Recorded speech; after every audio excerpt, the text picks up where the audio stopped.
Hello നമസ്കാരം, എല്ലാവർക്കും xylem PSCയിലേക്ക് സ്വാഗതം. അപ്പോൾ നമ്മളിപ്പോൾ നമ്മുടെ പുതുതായിട്ട് വരാൻ പോകുന്ന 10th ലെവല് അതുപോലെ തന്നെ LGS പോലെയുള്ള നിരവധി പരീക്ഷകൾ വന്നുകൊണ്ടിരിക്കുകയാണ്. അപ്പോൾ ഇന്ന് നമ്മൾ മുൻപ് അതായത് നമ്മുടെ ഇന്ത്യൻ ഹിസ്റ്ററി ടോപ്പിക്ക് 2021 മുതൽ 25 വരെയുള്ള ചോദ്യപേപ്പറുകൾ നമ്മൾ ഡിസ്കസ് ചെയ്ത് തീർത്തതായിരുന്നു. അതിൻ്റെ തന്നെ കേരള ഹിസ്റ്ററിയുടെ ഭാഗമാണ് നമ്മൾ ഇന്നത്തെ ഈ ഒരു സെഷനിലൂടെ കംപ്ലീറ്റ് ചെയ്യാനായിട്ട് പോകുന്നത്. ഓക്കെ, അപ്പോൾ നമ്മൾ പ്രധാനമായും VFA പോലെയുള്ള ബെഫ്കോ LD പോലെയുള്ള പരീക്ഷകൾക്ക് തയ്യാറെടുക്കുന്നവർ മസ്റ്റായിട്ടും ഫുൾ വീഡിയോസും ഫുള്ളിരുന്ന് കാണുക. നിങ്ങൾക്ക് വേണ്ടുന്ന 2021 മുതൽ 25 വരെയുള്ള പൂർണ്ണമായിട്ടുള്ള ചോദ്യപേപ്പറുകളും അതിൻ്റെ ഡീറ്റെയിൽഡ് എക്സ്പ്ലനേഷൻസും നിങ്ങൾക്ക് ഈ ഒരു ക്ലാസ്സിൽ നിന്നും കിട്ടും. ഓക്കെ, അപ്പോൾ നമുക്ക് നേരെ ക്ലാസ്സിലേക്ക് പോയാലോ? ശരി, അപ്പോൾ നമ്മൾ ക്ലാസ്സിലേക്ക് പോവുകയാണ്. നമ്മളുടെ ഫസ്റ്റ് ക്വസ്റ്റ്യൻ തന്നെ നമ്മൾ ഡിസ്കസ് ചെയ്ത് തുടങ്ങുന്നു. 1936 ഇലക്ട്രിസിറ്റി സമരം സംഘടിപ്പിക്കപ്പെട്ട സ്ഥലമേത് എന്നാണ് ചോദിച്ചിരിക്കുന്നത്. ഓക്കെ, 1936 ഇലക്ട്രിസിറ്റി സമരം സംഘടിപ്പിക്കപ്പെട്ട സ്ഥലമേത് എന്നതായിരുന്നു ചോദ്യം. Option A Thrissur, option B Palakkad, option C Thiruvananthapuram, option D Kochi. ഇങ്ങനെ 4 ഓപ്ഷനുകൾ കിടപ്പുണ്ടല്ലേ. അപ്പം നമ്മളെല്ലാവരും പഠിച്ചിട്ടുണ്ടാവും, കൊച്ചിയിൽ ഉത്തരവാദ ഭരണം നടപ്പിലാക്കുന്നതിൻ്റെ ഭാഗമായിട്ട് നടന്നിട്ടുണ്ടായിരുന്ന വളരെ പ്രധാനപ്പെട്ട ഒരു സംഭവമാണ് ഇലക്ട്രിസിറ്റി കലാപം എന്ന് പറയുന്നത് അല്ലേ. 1936 ഇലക്ട്രിസിറ്റി കലാപം എന്ന് പറഞ്ഞാൽ കൊച്ചിയിലെ ഉത്തരവാദ ഭരണ പ്രക്ഷോഭവുമായി ബന്ധപ്പെട്ട് നടന്നിട്ടുണ്ടായിരുന്ന ഒരു പ്രധാനപ്പെട്ട സംഭവമാണ് അല്ലെ. അപ്പോൾ ഇവിടെ നമ്മൾ ഈ ഒരു ചോദ്യം വരുമ്പോൾ നമുക്ക് അതിനെ ചുറ്റിപ്പറ്റി നിൽക്കുന്ന ഏറ്റവും ഫോക്കസ്ഡ് ആയിട്ടുള്ള ഏരിയകൾ ഏതൊക്കെയാണ് എന്ന് ചോദിച്ചു കഴിഞ്ഞാൽ, ഞാൻ പറഞ്ഞല്ലോ ഒന്നാമത്തെ പോയിന്റ് എന്ന് പറയുന്നത് തന്നെ അതാണ്, കൊച്ചിയിലെ ഉത്തരവാദ ഭരണ പ്രക്ഷോഭവുമായി ബന്ധപ്പെട്ട് ഉത്തരവാദ ഭരണ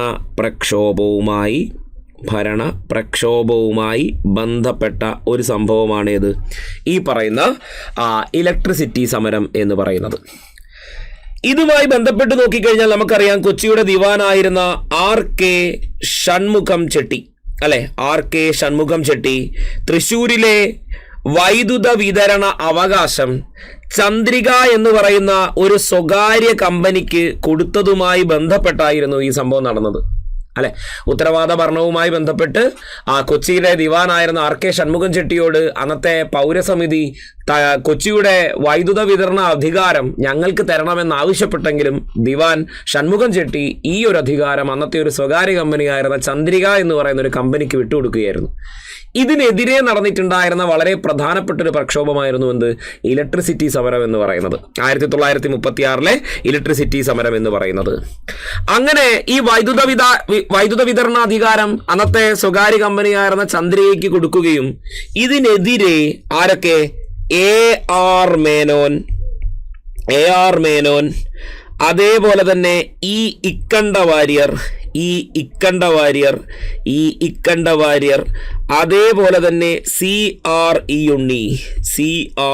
ഉണ്ണി എന്നിവരായിരുന്നു ഈ പറയുന്ന ഇലക്ട്രിസിറ്റി സമരവുമായി ബന്ധപ്പെട്ട ഏറ്റവും പ്രധാനപ്പെട്ട നേതാക്കന്മാരെന്ന് പറയുന്നത്. AR മേനോൻ, ഈ ഇക്കണ്ട വാര്യർ, CRE ഉണ്ണി എന്നിവരായിരുന്നു ഈ ഒരു പ്രക്ഷോഭവുമായി ബന്ധപ്പെട്ട ഏറ്റവും പ്രധാനപ്പെട്ട നേതാക്കന്മാർ എന്ന് പറയുന്നത്.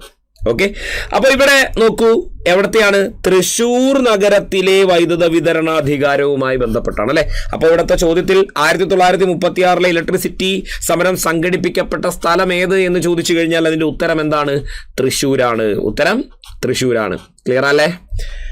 ഓക്കെ, ക്ലിയർ ആയെങ്കിൽ നമ്മൾ അടുത്ത ചോദ്യത്തിലേക്ക് പോകുന്നു. അടുത്ത ചോദ്യം ഇങ്ങനെയാണ്, കേരളത്തിൽ ബ്രിട്ടീഷുകാരുടെ പ്രത്യക്ഷ ഭരണത്തിലുണ്ടായിരുന്ന മേഖല ഏത്? തിരുവിതാംകൂർ, കൊച്ചി, മലബാർ ഇവയല്ല. കേരളത്തിൽ ബ്രിട്ടീഷുകാരുടെ പ്രത്യക്ഷ ഭരണത്തിലുണ്ടായിരുന്ന മേഖല ഏത് എന്നതാണ്. തിരുവിതാംകൂർ, കൊച്ചി, മലബാർ ഇവയെല്ലാം. ഏതാണ് ഉത്തരം? നമ്മുടെ തെക്കൻ തിരുവിതാംകൂർ പരിഗണിച്ചു കഴിഞ്ഞാൽ, അല്ലെങ്കിൽ തെക്കേ ഇന്ത്യ പരിഗണിച്ചാൽ, തെക്കൻ തിരുവിതാംകൂർ അല്ല, തെക്കേ ഇന്ത്യ പരിഗണിച്ചു കഴിഞ്ഞാൽ, ഈ തെക്കേ ഇന്ത്യയിലെ നമ്മൾ ഇങ്ങനെ അങ്ങോട്ട് എടുത്തു കഴിഞ്ഞാൽ ഇവിടെ ദക്ഷിണേന്ത്യയാണ് അല്ലേ. ഇവിടെ ദക്ഷിണേന്ത്യയാണ്. ഇത് ദക്ഷിണേന്ത്യയാണെങ്കിൽ ഈ ദക്ഷിണേന്ത്യയുടെ ഏതാണ്ട് ഈ ഭാഗത്തായിട്ടാണ് നമ്മളുള്ളത് അല്ലേ. നമ്മളുള്ളത് ഇങ്ങനെയായിരുന്നു. അന്ന് ഈ മേഖലയെ നമ്മൾ പ്രധാനമായിട്ടും 3 ഡിവിഷനായിട്ട് മുറിച്ചിട്ടുണ്ടായിരുന്നു. ഒന്ന് തിരുവിതാംകൂർ എന്നായിരുന്നു. ഇവിടമുണ്ടായിരുന്നത് തിരുവിതാംകൂർ ആയിരുന്നു. താഴെ ഉണ്ടായിരുന്നത് തിരുവിതാംകൂർ രാജ്യമായിരുന്നു. അതിന് മുകളിലുണ്ടായിരുന്ന രാജ്യത്തെ നമ്മൾ കൊച്ചി എന്നതായിരുന്നു. ഇത് രണ്ടും ബ്രിട്ടൻ്റെ സാമന്ത നാട്ടുരാജ്യങ്ങളായിരുന്നു. പിന്നീട് ഇതിന് മുകളിൽ കിടക്കുന്നൊരു പ്രദേശമായിരുന്നു മലബാർ. ഇതിന് മുകളിൽ കിടക്കുന്ന പ്രദേശമായിരുന്നു ഏത്? മലബാർ. അതായത് ഇതിൻ്റെ ഒരു വലിയൊരു ഹിസ്റ്ററി കിടക്കുന്നത് നമുക്കറിയാം. നമ്മുടെ ഇന്ത്യൻ ചരിത്രം എടുത്തു കഴിഞ്ഞാൽ ഇതിനെ ചുറ്റി നിൽക്കുന്ന മറ്റൊരു നാട്ടുരാജ്യം ഉണ്ടായിരുന്നു. അതായിരുന്നു മൈസൂര്, അല്ലേ? മൈസൂരിന് പല വിധത്തിലുള്ള നികുതി അധികാരങ്ങളും ഈ മലബാറിന് മേലുണ്ടായിരുന്നു. അങ്ങനെ മലബാറിൽ ആധിപത്യം ഉറപ്പിക്കാനും മൈസൂരിനെ കൂടുതൽ വശത്തിലേക്ക് കൊണ്ടുവരാനുമായിട്ട് ബ്രിട്ടൻ മൈസൂർ രാജ്യത്തെ അന്നത്തെ ഹൈദർ അലി, അതേപോലെ തന്നെ ടിപ്പു സുൽത്താൻ എന്നിവരുമായിട്ട് 4 കലാപങ്ങളിൽ ഏർപ്പെടുന്നുണ്ട്. 1-ാം മൈസൂർ കലാപം, 2-ാം മൈസൂർ കലാപം, 3-ാം മൈസൂർ കലാപം, 4-ാം മൈസൂർ കലാപം. അങ്ങനെ 4 മൈസൂർ കലാപങ്ങളായിരുന്നു പ്രധാനമായിട്ടും ഉണ്ടായിരുന്നത്. 1-ാം മൈസൂർ കലാപം, 2-ാം മൈസൂർ കലാപം, 3-ാം മൈസൂർ കലാപം, 4-ാം മൈസൂർ കലാപം. 4 മൈസൂർ കലാപങ്ങളായിരുന്നു പ്രധാനമായിട്ടും ഉണ്ടായിരുന്നത്. അതിൽ നമ്മൾ ഏറ്റവും പ്രധാനമായും പഠിക്കുന്ന ഒന്നെന്ന് പറയുന്നത് 1790 തുടങ്ങി 1792 അവസാനിച്ച 3-ാം മൈസൂർ കലാപമാണ്. 3-ാം മൈസൂർ കലാപം, അല്ലെ? ഈ 3-ാം മൈസൂർ കലാപത്തിൽ എന്ത് സംഭവിച്ചു എന്നാണ് നമ്മൾ പറയാറുള്ളത്. 3-ാം മൈസൂർ കലാപത്തിൽ എന്ത് സംഭവിച്ചു? ഈ 3-ാം മൈസൂർ കലാപത്തിന് ഒരുപാട് കാരണങ്ങളുണ്ട്. അതിലൊരു പ്രധാന കാരണം എന്ന് പറഞ്ഞു കഴിഞ്ഞാൽ നമുക്കറിയാം, ടിപ്പു സുൽത്താനും അതേപോലെ തന്നെ ബ്രിട്ടീഷുകാരും തമ്മിലായിരുന്നു ഈ ഒരു യുദ്ധം നടക്കുന്നത്. ബ്രിട്ടീഷുകാരെന്ന് പറയുമ്പോൾ 3-ാം മൈസൂർ കലാപ സമയത്തെ പ്രധാനപ്പെട്ട ഒരു ബ്രിട്ടീഷ് ഭരണാധികാരി എന്ന് പറയുന്നത്, അന്നത്തെ ഗവർണർ ജനറൽ എന്ന് പറയുന്നത് കോൺവാലിസ് പ്രഭു ആയിരുന്നു. അന്നത്തെ ഗവർണർ ജനറൽ എന്ന് പറയുന്നത് കോൺവാലിസ് പ്രഭു ആയിരുന്നു, അല്ലേ? അപ്പോൾ 3-ാം മൈസൂർ കലാപം നടക്കുന്നത് പ്രധാനമായിട്ടും ടിപ്പുവിൻ്റെ തിരുവിതാംകൂർ അക്രമവുമായി ബന്ധപ്പെട്ടിട്ടാണ് 3-ാം മൈസൂർ കലാപത്തിലേക്കൊക്കെ പോകുന്നത്. അങ്ങനെ ആ 3-ാം മൈസൂർ കലാപം അവസാനിക്കുന്നത് 1792 ഒപ്പുവെച്ച ശ്രീരംഗപട്ടണം ഉടമ്പടി പ്രകാരമായിരുന്നു. ശ്രീരംഗപട്ടണം ഉടമ്പടി പ്രകാരം. അങ്ങനെ ശ്രീരംഗപട്ടണം ഉടമ്പടി പ്രകാരം ടിപ്പു ബ്രിട്ടീഷുകാർക്ക് വിട്ടുകൊടുത്ത പ്രദേശങ്ങളിൽ ഒന്നായിരുന്നു ഏത്? ഈ പറയുന്ന മലബാർ എന്ന് പറയുന്നത്. ശ്രീരംഗപട്ടണം ഉടമ്പടി പ്രകാരം മലബാർ അതേപോലെ തന്നെ കൂർഗ്, ബാരമഹൽ തുടങ്ങിയ മേഖലകളൊക്കെ ആർക്ക് കിട്ടി? ബ്രിട്ടീഷുകാരുടെ കയ്യിൽ കിട്ടി. മലബാർ, കൂർഗ്, ബാരമഹൽ തുടങ്ങിയ മേഖലകൾ ബ്രിട്ടീഷുകാരുടെ കയ്യിൽ കിട്ടുന്നുണ്ട്. അങ്ങനെ 1792 ശ്രീരംഗപട്ടണം ഉടമ്പടിയിലൂടെയാണ് ബ്രിട്ടീഷുകാർക്ക് ഈ മലബാർ കിട്ടുന്നത്. അങ്ങനെ ഈ ശ്രീരംഗപട്ടണം ഉടമ്പടി ഒപ്പുവെച്ചിരിക്കുന്നത് 1792 അതിനുശേഷം നിങ്ങൾ നോക്കി, നമ്മൾ കേരള ചരിത്രം പരിശോധിച്ചു കഴിഞ്ഞാൽ ഇതിനുശേഷം ബ്രിട്ടീഷുകാർക്കെതിരെ കേരളത്തിൽ നടന്നിട്ടുള്ള വളരെ പ്രധാനപ്പെട്ട ഒരു പ്രക്ഷോഭം ഏതാണ്? 1792 ശ്രീരംഗപട്ടണം ഉടമ്പടി ഒപ്പുവെച്ചിട്ടുണ്ടായിരുന്നത്. അങ്ങനെയാണെങ്കിൽ നോക്കൂ, 1792 ശ്രീരംഗപട്ടണം ഉടമ്പടി ഒപ്പുവെച്ചിട്ടുണ്ടായിരുന്നത്. 1792 ശ്രീരംഗപട്ടണം ഉടമ്പടി ഒപ്പുവെച്ചിട്ടുണ്ടായിരുന്നു. ഇതിനെ തുടർന്ന് നടക്കുന്ന 2 ഇൻസിഡൻറ്റുകളെന്ന് ഓർത്തു നോക്കി. 1793 തുടങ്ങി 1797 വരെ ഉണ്ടായിരുന്ന 1-ാം പഴശ്ശി കലാപം, അല്ലേ? എന്തായിരുന്നു കാര്യം? 1-ാം പഴശ്ശി കലാപമായിരുന്നു. രണ്ടാമത് വരുന്നത് 1800 തുടങ്ങി 1805 അവസാനിക്കുന്ന 2-ാം പഴശ്ശി കലാപം, അല്ലേ? ഈ 2 കലാപങ്ങളാണ് ഇതിനെ തുടർന്നുണ്ടാവുന്നത്. അതിലെ 1-ാമത്തെ കലാപം, 1-ാം പഴശ്ശി കലാപം ഉണ്ടായത് എന്തിനായിരുന്നു? മലബാർ മേഖലയിൽ ബ്രിട്ടീഷുകാർ നടപ്പിലാക്കിയ തെറ്റായ നികുതി നയത്തിനെതിരെയും, അല്ലെ? തെറ്റായ നികുതി നയത്തിനെതിരെയും ഒപ്പം അന്നത്തെ നമ്മുടെ കേരളവർമ്മ പഴശ്ശിയുടെ അമ്മാവനായിരുന്ന കുറുമ്പർനാട് രാജാവിന് ആ കോട്ടയത്തിൻ്റെ അധികാരം വിട്ടുകൊടുത്തതുമായിരുന്നു 1-ാം പഴശ്ശി കലാപത്തിൻ്റെ കാരണമായി നമ്മൾ പഠിക്കുന്നത്. അതേപോലെ 2-ാം പഴശ്ശി കലാപത്തിലേക്ക് വരുമ്പോൾ എന്തായിരുന്നു കാര്യം? ബ്രിട്ടീഷുകാർ ശ്രീരംഗപട്ടണം ഉടമ്പടി പ്രകാരം ശ്രീരംഗപട്ടണം ഉടമ്പടി പ്രകാരം എന്ത് പിടിച്ചെടുത്തു? ശ്രീരംഗപട്ടണം ഉടമ്പടി പ്രകാരം വയനാട് പിടിച്ചെടുക്കാൻ ശ്രമിച്ചതായിരുന്നു, വയനാട് ആക്രമിച്ചതായിരുന്നു എന്ത് രണ്ടാം പഴശ്ശി കലാപത്തിൻ്റെയും കാരണം.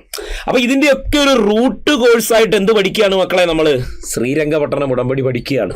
അപ്പോൾ ഈ ഇന്ത്യയിലേക്ക് വന്നിട്ടുണ്ടായിരുന്ന ബ്രിട്ടീഷുകാരെ സംബന്ധിച്ചിടത്തോളം ബ്രിട്ടീഷുകാരുടെ ആധികാരിക മേഖലകളിൽ നമുക്ക് പ്ലാസി ബക്സർ യുദ്ധം പോലെ തന്നെ ദക്ഷിണേന്ത്യയിൽ നടന്നിട്ടുണ്ടായിരുന്ന വളരെ പ്രബലമായിട്ടുള്ള ഒരു കലാപമായിരുന്നു മൈസൂർ കലാപങ്ങൾ. ഒന്നാം മൈസൂർ കലാപവും രണ്ടാം മൈസൂർ കലാപവും മൂന്നാം മൈസൂർ കലാപവും നാലാം മൈസൂർ കലാപവും ഒക്കെ കഴിയുമ്പോഴേക്കും ദക്ഷിണേന്ത്യയിൽ ബ്രിട്ടീഷുകാരുടെ ഒരു വമ്പിച്ച ആധിപത്യം ഉണ്ടാക്കിയെടുക്കാനായിട്ട് ഈ കാലത്തിനിടയ്ക്ക് ബ്രിട്ടീഷുകാർക്ക് സാധിക്കുന്നുണ്ട്.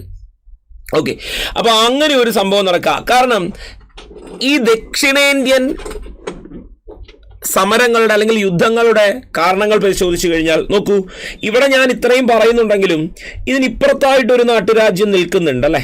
മൈസൂരിന് ഇപ്പുറത്തായിട്ട് ഇതായിരുന്നു പഴയ കർണാട്ടിക് എന്ന് പറയുന്ന നാട്ടുരാജ്യം. ഇതായിരുന്നു പഴയ കർണാട്ടിക് എന്ന് പറയുന്ന നാട്ടുരാജ്യം. ഇതായിരുന്നു കർണാട്ടിക് എന്ന് പറയുന്ന നാട്ടുരാജ്യം.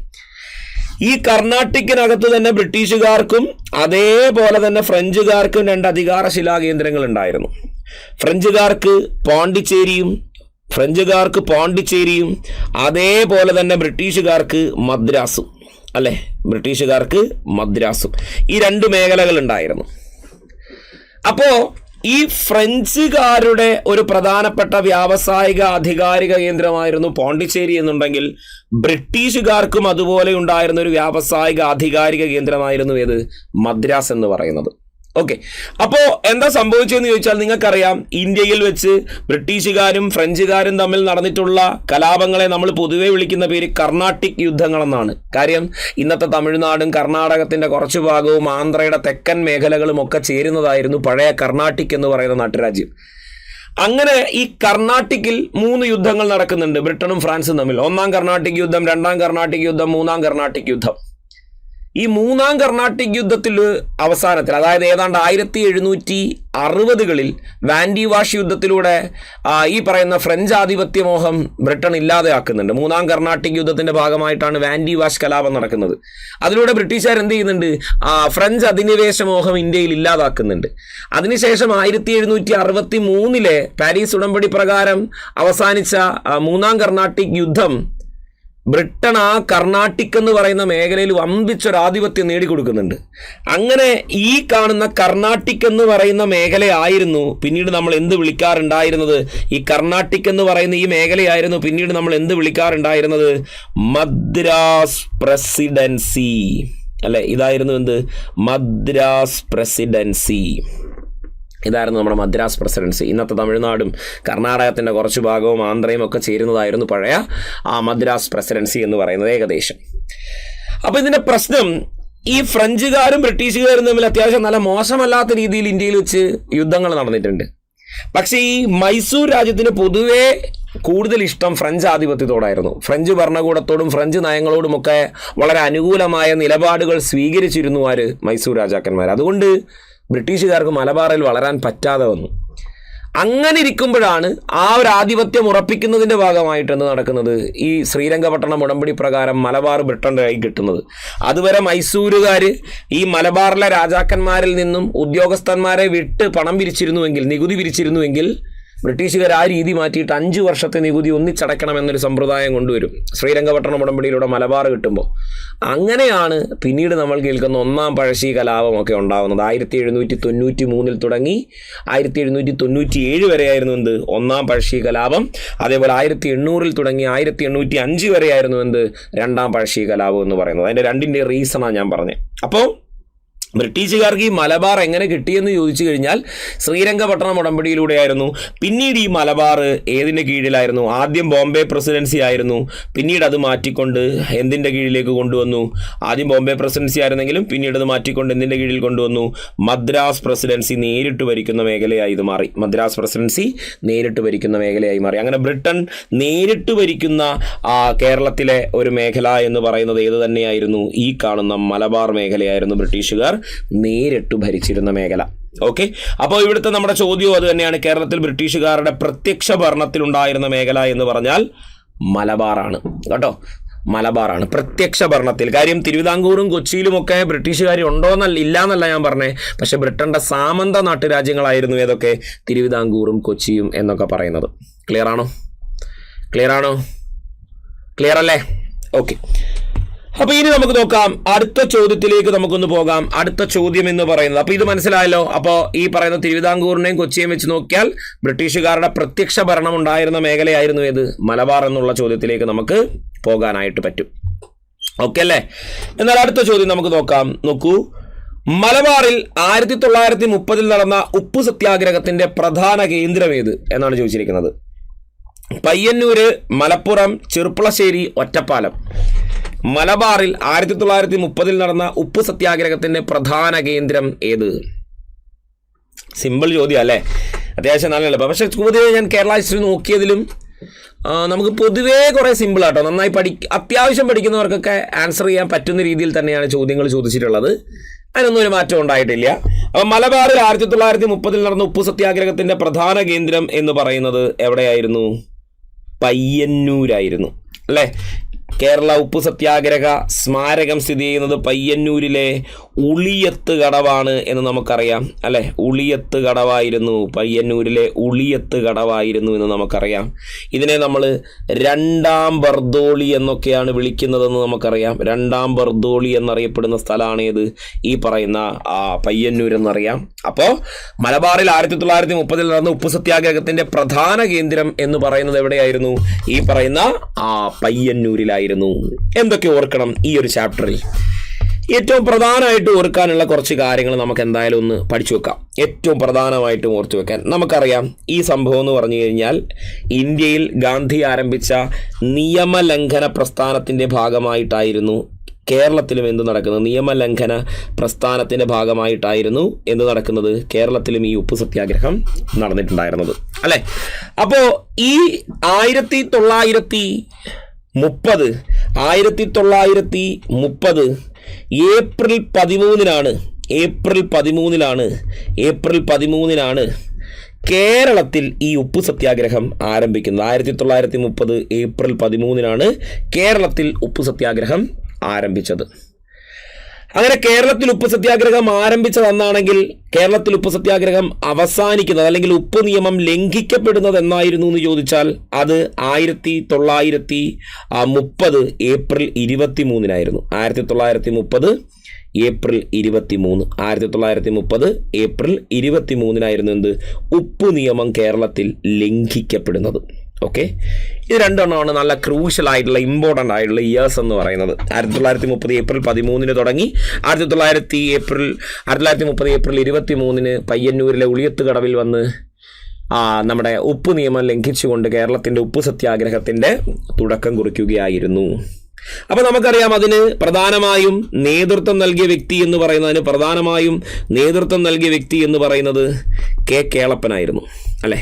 പ്രധാനമായും നേതൃത്വം നൽകിയ വ്യക്തി എന്ന് പറയുന്നത് കെ കേളപ്പനായിരുന്നു. കെ കേളപ്പനാണ് പ്രധാനമായും. അദ്ദേഹത്തെ നമ്മൾ വിളിക്കാറുള്ളത് കേരള ഗാന്ധി എന്നാണ് വിളിക്കാറുള്ളത്. കേരള ഗാന്ധി എന്നായിരുന്നു അദ്ദേഹത്തെ നമ്മൾ വിളിക്കാറുള്ളത്. കേരള ഗാന്ധി എന്നറിയപ്പെടുന്ന കെ കേളപ്പനായിരുന്നു കേരളത്തിൻ്റെ ഉപ്പു സത്യാഗ്രഹത്തിൻ്റെ പ്രധാനപ്പെട്ട സമുന്നത നേതാക്കന്മാർ എന്ന് പറയുന്നത്. എന്നാൽ PSCക്ക് ഒരു രീതിയുണ്ട്. ഇതിൽ പങ്കെടുത്ത മറ്റു നേതാക്കന്മാർ, ഏറ്റവും സുപ്രധാനമായിട്ടുള്ള നേതാക്കന്മാരെ എന്ത് ചെയ്യാറുണ്ട്? എടുത്തു ചോദിക്കാറുണ്ട്, പലപ്പോഴും ചോദിച്ചു കാണുന്നുണ്ട് ഇപ്പോൾ. അപ്പോൾ നമുക്ക് എന്ത് ചെയ്യണം? അതും കൂടി നോക്കണം. അതിൽ വരുന്ന ആൾക്കാരാണ്, ഒന്ന് P Krishna Pillai, K Kunhappa Nambiar,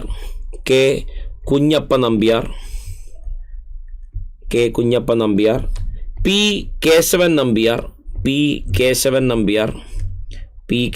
Nambiar, okay, P C Kunhiraman Nambiar, okay, P C Kunhiraman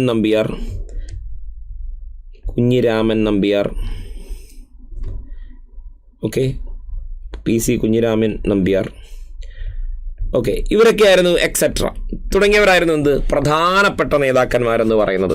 RV ശർമ്മയുണ്ട്, Moyyarath ശങ്കരനുണ്ട്, ഇങ്ങനെ കുറേയധികം നേതാക്കന്മാരുണ്ട്. അതിൽ ഏറ്റവും പ്രധാനമായും നമുക്ക് ഇത്രയും പേരെ എന്ത് ചെയ്യാം? പഠിച്ചു വയ്ക്കാം. ഇനി നമുക്കറിയാം, നമ്മുടെ കേരളത്തിൻ്റെ ഉപ്പു സത്യാഗ്രഹ കേന്ദ്രം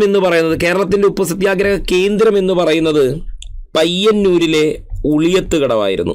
പയ്യന്നൂരിലെ ഉളിയത്ത് കടവായിരുന്നു കേരളത്തിൻ്റെ ഉപ്പു സത്യാഗ്രഹത്തിൻ്റെ ആസ്ഥാനം എന്നൊക്കെ പറയുന്നത് നമ്മൾ ഈ പയ്യന്നൂരിലെ ഉളിയത്ത് കടവായിരുന്നു അല്ലേ. ഈ പയ്യന്നൂരിനെ നമ്മൾ വിളിക്കുന്നത് എന്താ? രണ്ടാം ബർദോളി എന്ന് വിളിക്കുന്ന സ്ഥലമാണ് ഏത്?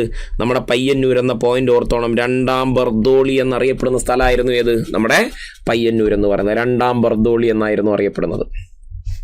ഇനി അവിടെ നമ്മുടെ ഗാന്ധിയുടെ പോയിന്റ് പഠിച്ചപ്പോൾ നമ്മൾ വിശദമായി പഠിച്ചതാ. ഗാന്ധിയുടെ പോയിന്റിൽ എന്താ പറഞ്ഞിരിക്കുന്നത്? അവിടുത്തെ ജാഥാഗാനം എന്ന് പറയുന്നത് രഘുപതി രാഘവ രാജാറാം ആയിരുന്നുവെങ്കിൽ ഇവിടെയും ഒരു ജാഥാഗാനം ഉണ്ടായിരുന്നു. അതായിരുന്നു വരിക വരിക സഹചരേ, വരിക വരിക സഹചരേ അല്ലേ. വരിക വരിക സഹചരേ ആരെഴുതിയതാ? അംശി നാരായണപിള്ള സാർ എഴുതിയ അംശി നാരായണപിള്ള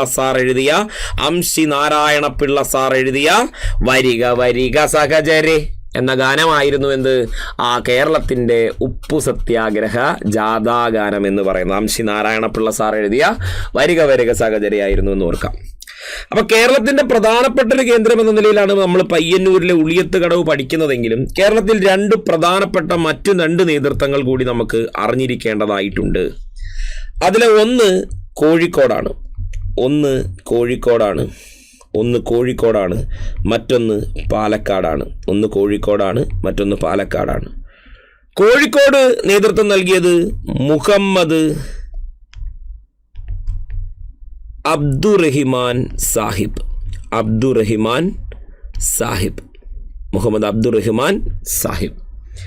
അതുപോലെ തന്നെ പാലക്കാട് നേതൃത്വം നൽകിയത് ടി.ആർ. കൃഷ്ണസ്വാമി അയ്യരായിരുന്നു. എവിടെ നേതൃത്വം നൽകിയത്? പാലക്കാട്ടിൽ ഈ പറയുന്ന നിയമലംഘന പ്രസ്ഥാനം അല്ലെങ്കിൽ ഉപ്പു സത്യാഗ്രഹവുമായി ബന്ധപ്പെട്ട നേതൃത്വം വഹിച്ചത് ടി.ആർ. കൃഷ്ണസ്വാമി അയ്യരുമായിരുന്നു. കോഴിക്കോട് മുഹമ്മദ് അബ്ദുറഹിമാനും അതേപോലെ തന്നെ പാലക്കാട് ടി.ആർ. കൃഷ്ണസ്വാമി അയ്യരുമായിരുന്നു ഉണ്ടായിരുന്നത്. ഈ ഒരു സമരം 1930 മെയ് 12 പൂർണ്ണമായും ബ്രിട്ടീഷ് പോലീസ് അടിച്ചമർത്തിയ ഒരു സമരം കൂടിയായിരുന്നു ഇത്. 1930 മെയ് 12 ഈ സമരം പൂർണ്ണമായും എന്ത് ചെയ്തു? അടിച്ചമർത്തപ്പെടുന്നുണ്ട്. തുടർന്ന് നിരവധി ആൾക്കാരെ അറസ്റ്റ് ചെയ്യുകയും ജയിലിൽ പാർപ്പിക്കുകയും ചെയ്തെങ്കിലും ജയിൽവാസ കാലയളവിൽ 43 ദിവസത്തെ ഉപവാസത്തിന് ശേഷം 43 ദിവസത്തെ ഉപവാസത്തിന് ശേഷം ജയിലിൽ വെച്ച് അന്തരിച്ച മനുഷ്യനായിരുന്നു ആര്? പി.സി. കുഞ്ഞിരാമൻ അടിയോടി. പി.സി. കുഞ്ഞിരാമൻ അടിയോടിയായിരുന്നു. 43 ദിവസത്തെ ഉപവാസ സമരത്തെ തുടർന്ന് ജയിലിൽ വെച്ച് അന്തരിച്ച മനുഷ്യനായിരുന്നു ആര്? പി.സി. കുഞ്ഞിരാമൻ അടിയോടി എന്ന് പറയുന്നത്. ഇതൊക്കെ ഏത് സമരവുമായി ബന്ധപ്പെട്ടാണ് ഞാൻ പറയുന്നത്? ഇതെല്ലാം ഞാൻ പറഞ്ഞത് നമ്മുടെ ഉപ്പു സത്യാഗ്രഹവുമായി ബന്ധപ്പെട്ട് നിൽക്കുന്ന വളരെ ക്രൂഷ്യൽ ആയിട്ടുള്ള പോയിന്റ് ആണെന്നാണ് ഞാൻ പറഞ്ഞത് അല്ലേ. അപ്പോൾ ഇവിടെ നമ്മൾ പറഞ്ഞത് മലബാറിൽ ഉപ്പു സത്യാഗ്രഹത്തിൻ്റെ പ്രധാന കേന്ദ്രം എവിടെ എന്നായിരുന്നു ചോദ്യത്തിൻ്റെ ഉത്തരം നമ്മൾ പറഞ്ഞു പയ്യന്നൂരിലാണ്. അതിൻ്റെ സുപ്രധാനമായ പോയിന്റുകളാണ് നമ്മളിപ്പോൾ ഇവിടെ എന്ത് ചെയ്തിരിക്കുന്നത്? ഡിസ്കസ് ചെയ്തിട്ടുള്ളത്. ക്ലിയർ ആയോ? ഓക്കെ, അങ്ങനെയാണെങ്കിൽ നമുക്ക് അടുത്ത ചോദ്യത്തിലേക്ക് പോകാം. അടുത്ത ചോദ്യം ഇതാ: വൈക്കം സത്യാഗ്രഹത്തിൻ്റെ ഭാഗമായി തിരുവനന്തപുരത്തേക്ക് സവർണജാഥ നയിച്ച നേതാവ് A K. Gopalan, K. Kelappan, Mannathu Padmanabhan, P. Krishna Pillai. Vaikom സത്യാഗ്രഹത്തിൻ്റെ ഭാഗമായി തിരുവനന്തപുരത്തേക്ക് സവർണജാഥ നയിച്ച നേതാവ് ആരായിരുന്നു? സവർണജാഥ നയിച്ചത് ആരായിരുന്നു? സവർണജാഥ നയിച്ചത് മന്നത്ത് പത്മനാഭനായിരുന്നു. ആരായിരുന്നു? മന്നത്തു പത്മനാഭനായിരുന്നു. അപ്പോ വൈക്കം സത്യാഗ്രഹത്തോടനുബന്ധിച്ച് ഗാന്ധിജിയുടെ നിർദ്ദേശപ്രകാരം സവർണ ഹിന്ദുക്കൾക്കും ഈ പറയുന്ന ക്ഷേത്രത്തിൻ്റെ ചുറ്റുമുള്ള വഴികളിലൂടെ നടക്കുന്നതിൽ ബുദ്ധിമുട്ടില്ല എന്ന് ഭരണകൂടത്തെ ബോധ്യപ്പെടുത്താൻ വേണ്ടിയിട്ട് അന്നത്തെ സവർണജാതി ഹിന്ദുക്കളെ കൊണ്ട് സംഘടിപ്പിക്കപ്പെട്ടൊരു പ്രധാനപ്പെട്ട ജാഥയായിരുന്നു ഏത്? സവർണജാഥ എന്ന് പറയുന്നത്. ആരുടെ നിർദ്ദേശപ്രകാരം? ഗാന്ധിജിയുടെ നിർദ്ദേശപ്രകാരമാണ് സവർണജാഥ ആര് സംഘടിപ്പിക്കുന്നത്? മന്നത്ത് പത്മനാഭൻ സംഘടിപ്പിക്കുന്നത്. അങ്ങനെ 1924 നവംബർ 1 എന്ത് സവർണജാഥ ആരംഭിക്കുന്നത് എന്നായിരുന്നു? 1924 നവംബർ 1 സവർണജാഥ ആരംഭിക്കുന്നത്. ഈ ആരംഭിച്ച സവർണജാഥ എവിടെ മുതലാണ്? വൈക്കം മുതൽ തിരുവനന്തപുരം വരെയായിരുന്നു സവർണജാഥ ഉണ്ടായിരുന്നത്. വൈക്കം മുതൽ തിരുവനന്തപുരം വരെയായിരുന്നു സവർണജാഥ ഉണ്ടായിരുന്നത്. വൈക്കം മുതൽ തിരുവനന്തപുരം വരെ, അല്ലേ? അപ്പോൾ വൈക്കം മുതൽ തിരുവനന്തപുരം വരെ ഉണ്ടായിരുന്ന ഈ സവർണജാഥ 1924 നവംബർ 12 ഈ ജാഥ സഞ്ചരിച്ച് എവിടെ എത്തുന്നത്? തിരുവനന്തപുരത്തേക്ക് എത്തുന്നത്. അപ്പോൾ സവർണജാഥ ആരംഭിച്ചത് 1924 നവംബർ 1 സവർണജാഥ തിരുവനന്തപുരത്ത് എത്തിച്ചേരുന്നത് 1924 നവംബർ 12 എന്ന് ഓർത്തിരിക്കുക. ഇത് നമ്മുടെ മന്നത്തു പത്മനാഭന്റെ കാര്യമാണ് ഞാൻ പറഞ്ഞത്, അല്ലേ? മന്നത്തു പത്മനാഭന്റെ സവർണജാഥയെക്കുറിച്ചാണ് ഞാൻ എന്ത് ചെയ്തത്? ഈ പറഞ്ഞത്. അതേപോലെ തന്നെ വേറൊരാളും സവർണജാഥ നടത്തിയിട്ടുണ്ട്. അത് M.E. നായിഡു ആണ്. M.E. നായിഡു എവിടെ മുതൽ എവിടെ വരെ? നാഗർകോവിൽ മുതൽ എവിടെ വരെയായിരുന്നു? തിരുവനന്തപുരം വരെ. നാഗർകോവിൽ മുതൽ തിരുവനന്തപുരം വരെ ആയിരുന്നു ആര്? M.E. നായിഡു സവർണജാഥ സംഘടിപ്പിച്ചത്. നാഗർകോവിൽ മുതൽ തിരുവനന്തപുരം വരെ ആയിരുന്നു അദ്ദേഹം സംഘടിപ്പിച്ചത്.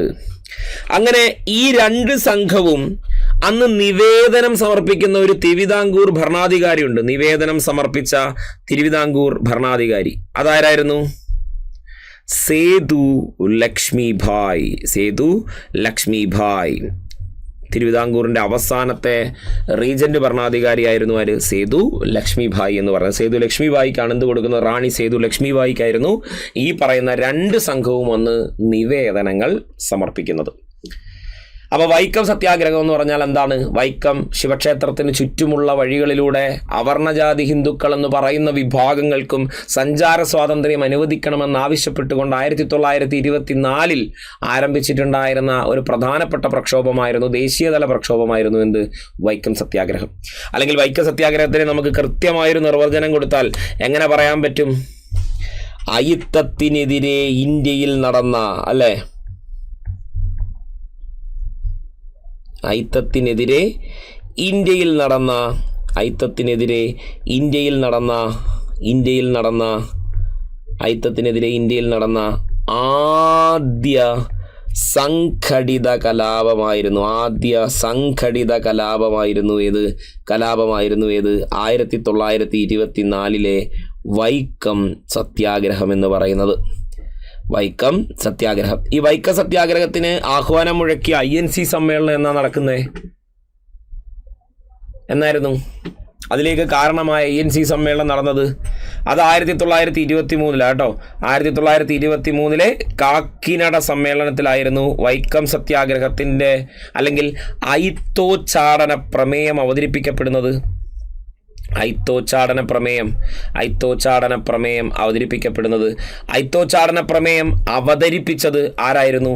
TK മാധവനായിരുന്നു. TK മാധവൻ ഗാന്ധിയുടെ നിർദ്ദേശപ്രകാരം അയിത്തോച്ചാടന പ്രമേയം 1923 കാക്കിനട സമ്മേളനത്തിൽ മൗലാന മുഹമ്മദ് അലി അധ്യക്ഷനായ കാക്കിനട സമ്മേളനത്തിൽ അവതരിപ്പിച്ചത് TK മാധവനായിരുന്നു. അതിനെ അടിസ്ഥാനപ്പെടുത്തി ആ പ്രമേയം അംഗീകരിച്ചതിനെ തുടർന്ന് ഇന്ത്യയിൽ അയിത്തത്തിനെതിരെ നടന്ന ആദ്യത്തെ സംഘടിത കലാപമായിരുന്നു എവിടെ നടന്നത്? നമ്മുടെ വൈക്കത്ത് നടന്നത് എന്നാണ് നമ്മൾ പറഞ്ഞത്. ക്ലിയർ ആണോ? ക്ലിയർ അല്ലേ? ഓക്കെ, എന്നാൽ നമുക്ക് അടുത്ത ചോദ്യത്തിലേക്ക് പോകാം. മേൽമുണ്ട് സമരം എന്ന് വിശേഷിപ്പിക്കപ്പെട്ട സാമൂഹിക നീതി സംരക്ഷണത്തിനുള്ള കേരളത്തിലെ ആദ്യകാല സമരങ്ങളിൽ ഒന്നായിരുന്നു കുട്ടംകുളം സമരം, പാലിയം സത്യാഗ്രഹം, ചാന്നാർ ലഹള, കുറിച്യാർ ലഹള. ഏതാണ്? മേൽമുണ്ട് സമരം എന്നതിൻ്റെ പേരിൽ അല്ലെങ്കിൽ മേൽമുണ്ട് സമരം എന്ന് വിശേഷിപ്പിക്കപ്പെട്ട സാമൂഹിക നീതി സംരക്ഷണത്തിനുള്ള കേരളത്തിലെ ആദ്യത്തെ സമരങ്ങളിൽ ഒന്നായിരുന്നു ഇതെന്ന് പറയുന്നു. കുട്ടംകുളം സമരം, പാലിയം സത്യാഗ്രഹം, ചാന്നാർ ലഹള, അതേപോലെ തന്നെ കുറിച്യാർ കലാപം. ഏതായിരുന്നു? ഉത്തരങ്ങൾ പോരട്ടെ. നമുക്ക് അധികമൊന്നും ആലോചിക്കേണ്ട ഒരു പ്രശ്നമുണ്ടോ ഇതിനകത്ത്? അധികം ആലോചിക്കേണ്ട പ്രശ്നമൊന്നും ഇല്ലല്ലേ? ഉണ്ടോ? ഏതാ? ചാന്നാർ ലഹളയാണ്. അല്ലേ? മേൽമുണ്ട് സമരം എന്നൊക്കെ പറയുന്ന ഏതാണ്? ചാന്നാർ ലഹളയാണ്. ആദ്യകാല സമരങ്ങളിൽ ഒന്നായിരുന്നു ഏത്? ചാന്നാർ ലഹള എന്ന് പറയുന്നത്. അപ്പോൾ അത്തരത്തിലുള്ള കുറച്ചധികം സമരങ്ങൾ അല്ലെങ്കിൽ അത്തരത്തിലുള്ള പ്രക്ഷോഭങ്ങൾ മിക്കപ്പോഴും എന്ത് ചെയ്യാറുണ്ട്? പരീക്ഷകൾക്ക് ചോദിച്ച് കാണാറുണ്ട്. ചാന്നാർ ലഹള പോലെയുള്ള ഇത്തരത്തിലുള്ള സമരങ്ങൾ എന്ത് ചെയ്യാറുണ്ട്? പരീക്ഷകൾക്ക് ചോദിച്ച് കാണാറുണ്ട്. അപ്പോൾ നമുക്ക് ഈ ചാന്നാർ ലഹള പറഞ്ഞ സ്ഥിതിക്ക് നമുക്ക് കുറച്ച് കാര്യങ്ങൾ കൂടി നോക്കാം. ഈ PSC ചോദിക്കുന്ന കുറച്ച് ലഹളകളിൽ ഒന്നാണ് ചാന്നാർ ലഹള. അതേപോലെ തന്നെ ചോദിക്കുന്ന ഒരു ലഹളയുണ്ട് 1915 അല്ലേ, നമ്മുടെ ഏത് ലഹള തന്നെ? പുലയ ലഹള അല്ലേ? പുലയ ലഹള. എന്താ പുലയ ലഹള എന്ന് പറഞ്ഞു കഴിഞ്ഞാൽ 1915 പുലയ ലഹള എന്ന് ചോദിക്കാറുണ്ട്. അതിനെ എങ്ങനെ ചോദിക്കൂ? അതെങ്ങനെയാണ് ചോദിക്കാറുള്ളത്? എങ്ങനെയാണ്? ഇതിൻ്റെ പ്രധാനപ്പെട്ട ആവശ്യം എന്ന് പറയുന്നത് ദളിത വിദ്യാർത്ഥികളുടെ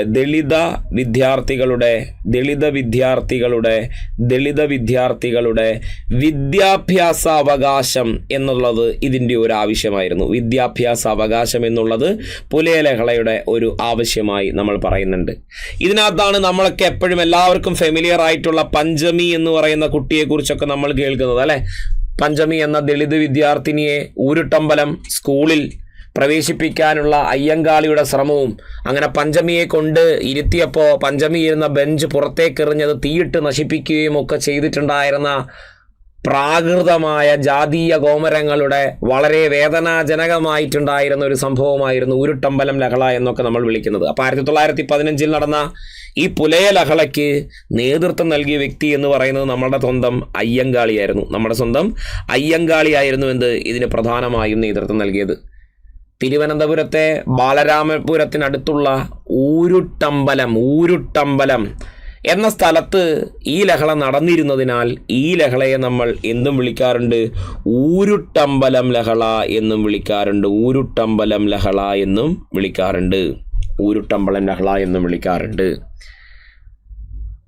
അപ്പോൾ ഊരുട്ടമ്പല ലഹള എന്ന് പറയുന്നതും അതാണ്. അപ്പോൾ പ്രധാനമായി അതിൽ ഫോക്കസ് ചെയ്തിരുന്ന വിഷയം ദളിത വിദ്യാർത്ഥികളുടെ വിദ്യാഭ്യാസ അവകാശത്തിന് വേണ്ടിയിട്ടായിരുന്നു. അപ്പോൾ കൊല്ലവർഷം 1990 ഈ ഒരു കലാപം നടന്നിരുന്നതിനാൽ ഇതിനെ നമ്മൾ 90-ാം ആണ്ട് ലഹള എന്നും വിളിക്കാറുണ്ട്. 90-ാം ആണ്ട് ലഹള അല്ലേ? 90-ാം ആണ്ട് ലഹള എന്ന് നമ്മൾ എന്ത് ചെയ്യാറുണ്ട്? ഇതിനെ വിളിക്കാറുണ്ട്. 1990 ഈ ഒരു കലാപം നടന്നത് എന്നുള്ളത് കൊണ്ട് ഇതിനെ നമ്മൾ എന്തും വിളിക്കാറുണ്ട്? 90-ാം ആണ്ട് ലഹള എന്നും വിളിക്കാറുണ്ട്. അങ്ങനെയാണെങ്കിൽ ഇതിൻ്റെ ഒരു പിന്തുടർച്ച പോലെ അല്ലേ 1915 പെരിനാട് ലഹളയും നടക്കുന്നത്? 1915 പെരിനാട് ലഹള എന്തായിരുന്നു? പെരിനാട് ലഹള പറയുന്നേ 1915 പെരിനാട് ലഹളയും ഇത് തന്നെയല്ലേ പറയുന്നേ? എന്തായിരുന്നു?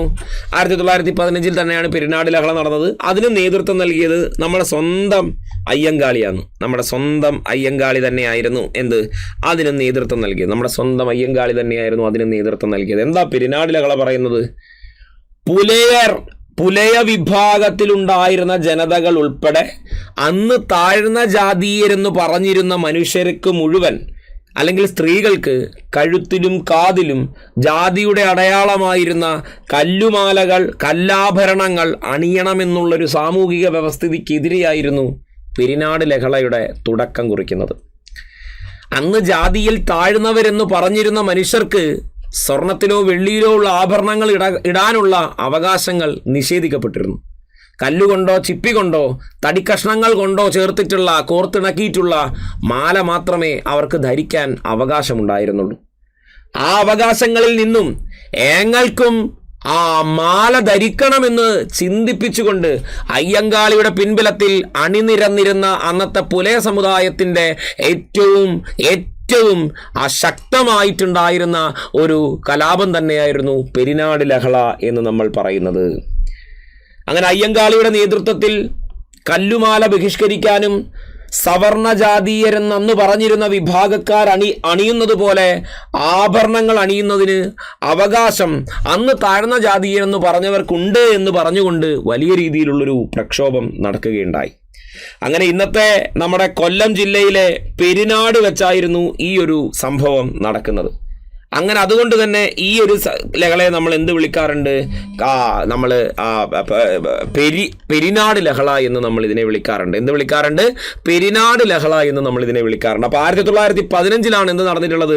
പെരിനാട് ലഹള നടന്നിട്ടുള്ളത്. 1915 എന്ത് നടന്നിട്ടുള്ളത്? പെരിനാട് ലഹള നടന്നിട്ടുള്ളത്. ഓക്കെ, ശരി. അപ്പോൾ അത് മനസ്സിലായെന്ന് വിശ്വസിക്കുന്നു. ക്ലിയർ ആണല്ലോ? ക്ലിയർ അല്ലേ? ഓക്കെ, അങ്ങനെയാണെങ്കിൽ നമുക്ക് അടുത്ത ചോദ്യത്തിലേക്ക് പോയാലോ? ഇനി അടുത്ത ചോദ്യം എന്ന് പറയുന്നത് ഇത്രയേ ഉള്ളൂ. 1812 ആരംഭിച്ച കുറിച്യാർ കലാപത്തിന്റെ നേതാവ് ആര്? പഴശ്ശിരാജ, എടച്ചേന കുങ്കൻ നായർ, തലക്കൽ ചന്തു, രാമനമ്പി. 1812 ആരംഭിച്ച കുറിച്യാർ കലാപത്തിന്റെ നേതാവ് പഴശ്ശിരാജ, എടച്ചേന കുങ്കൻ നായർ, തലക്കൽ ചന്തു, രാമനമ്പി. പറയുമോ? ഏതാണ് ഉത്തരം? സിമ്പിൾ അല്ലെ? രാമനമ്പിയാണ്. കുറിച്യാർ കലാപവുമായി ബന്ധപ്പെട്ട വളരെ പ്രധാനപ്പെട്ടൊരു നേതാവാണ് ആര്? രാമനമ്പി എന്ന് പറയുന്നത്. PSCക്ക് ഭയങ്കര ഇഷ്ടമുള്ളൊരു കലാപമാണ് കേട്ടോ ഈ കുറിച്യാർ കലാപം. മിക്കപ്പോഴും ഓപ്ഷനുകളിലെങ്കിലും ഇദ്ദേഹത്തെ ഒന്ന് തൊട്ട് വെക്കാതെ ഒരിക്കലും ഒരു PSCയും കടന്നു പോയിട്ടില്ല എന്ന് പറയുന്നത് സത്യം തന്നെയാണ്.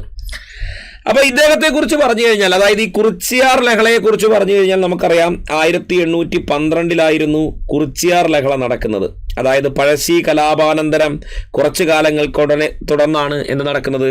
കുറിച്യാർ ലഹള നടക്കുന്നത്. എന്തായിരുന്നു കുറിച്യാർ ലഹള എന്ന് ചോദിച്ചു കഴിഞ്ഞാൽ എന്തായിരുന്നു പ്രശ്നം? നികുതി എന്നത് എന്തായി നൽകണം? പണമായി തന്നെ നൽകണമെന്നൊരു വ്യവസ്ഥ കടന്നു വരികയാണ്. നികുതി പണമായി തന്നെ നൽകണമെന്നൊരു വ്യവസ്ഥ കടന്നു വരികയാണ്. അപ്പോൾ അന്ന് പ്രധാനമായും പ്രകൃതിയുടെ അല്ലെങ്കിൽ പാരമ്പര്യമായും സ്വമേധയാവുമുള്ള ധാരാളം വിശ്വാസ സങ്കല്പങ്ങൾ ഉണ്ടായിരുന്ന അന്നത്തെ ഗോത്രവർഗ ജനതയെ സംബന്ധിച്ചിടത്തോളം അവർക്ക് അവരുടെ പാരമ്പര്യ ചര്യയ്ക്കപ്പുറത്ത് നിന്നുകൊണ്ട് തങ്ങൾ ഇനി ബ്രിട്ടീഷുകാരന് കൊടുക്കേണ്ട നികുതി പണമായി കൊടുക്കണമെന്നൊരു വ്യവസ്ഥിതിയെ അംഗീകരിക്കാൻ പറ്റാതെ വരുന്നൊരു സാഹചര്യം ഉണ്ടാവുകയാണ്. അപ്പോൾ ഗോത്രവർഗ ജനതയായിരുന്ന കുറിച്യാരുടെയും കുറുമ്പരുടെയും മേൽ ബ്രിട്ടീഷുകാർ കൊണ്ടുവന്ന നികുതി സമ്പ്രദായ പരിഷ്കാരങ്ങളായിരുന്നു പ്രധാനമായും കുറിച്യാർ കലാപത്തിൻ്റെ പ്രധാനമായും കാരണമായി വരുന്നത്. അങ്ങനെ ഈ കലാപവുമായി ബന്ധപ്പെട്ട ചില വ്യക്തിത്വങ്ങൾ നമുക്ക് വളരെ ഇമ്പോർട്ടൻ്റ് ആണ്.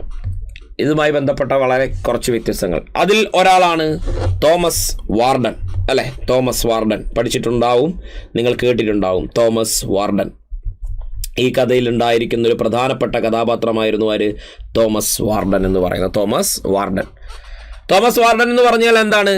ഈ പറയുന്ന നികുതി സമ്പ്രദായം നടപ്പിലാക്കിയ ബ്രിട്ടീഷ് ഉദ്യോഗസ്ഥനായിരുന്നു ആര്? തോമസ് വാർഡൻ എന്ന് പറയുന്നത്. നികുതി എന്ത് ചെയ്യണ്ട? ഉൽപ്പന്നമായി തരണ്ട, പണമായി തന്നെ നൽകണമെന്നുള്ളൊരു നികുതി വ്യവസ്ഥയിൽ ഉണ്ടാക്കിയ വ്യത്യാസം കൊണ്ടുവന്ന ആളായിരുന്നു ആര്? ഈ തോമസ് വാർഡൻ എന്ന് പറയുന്നത്.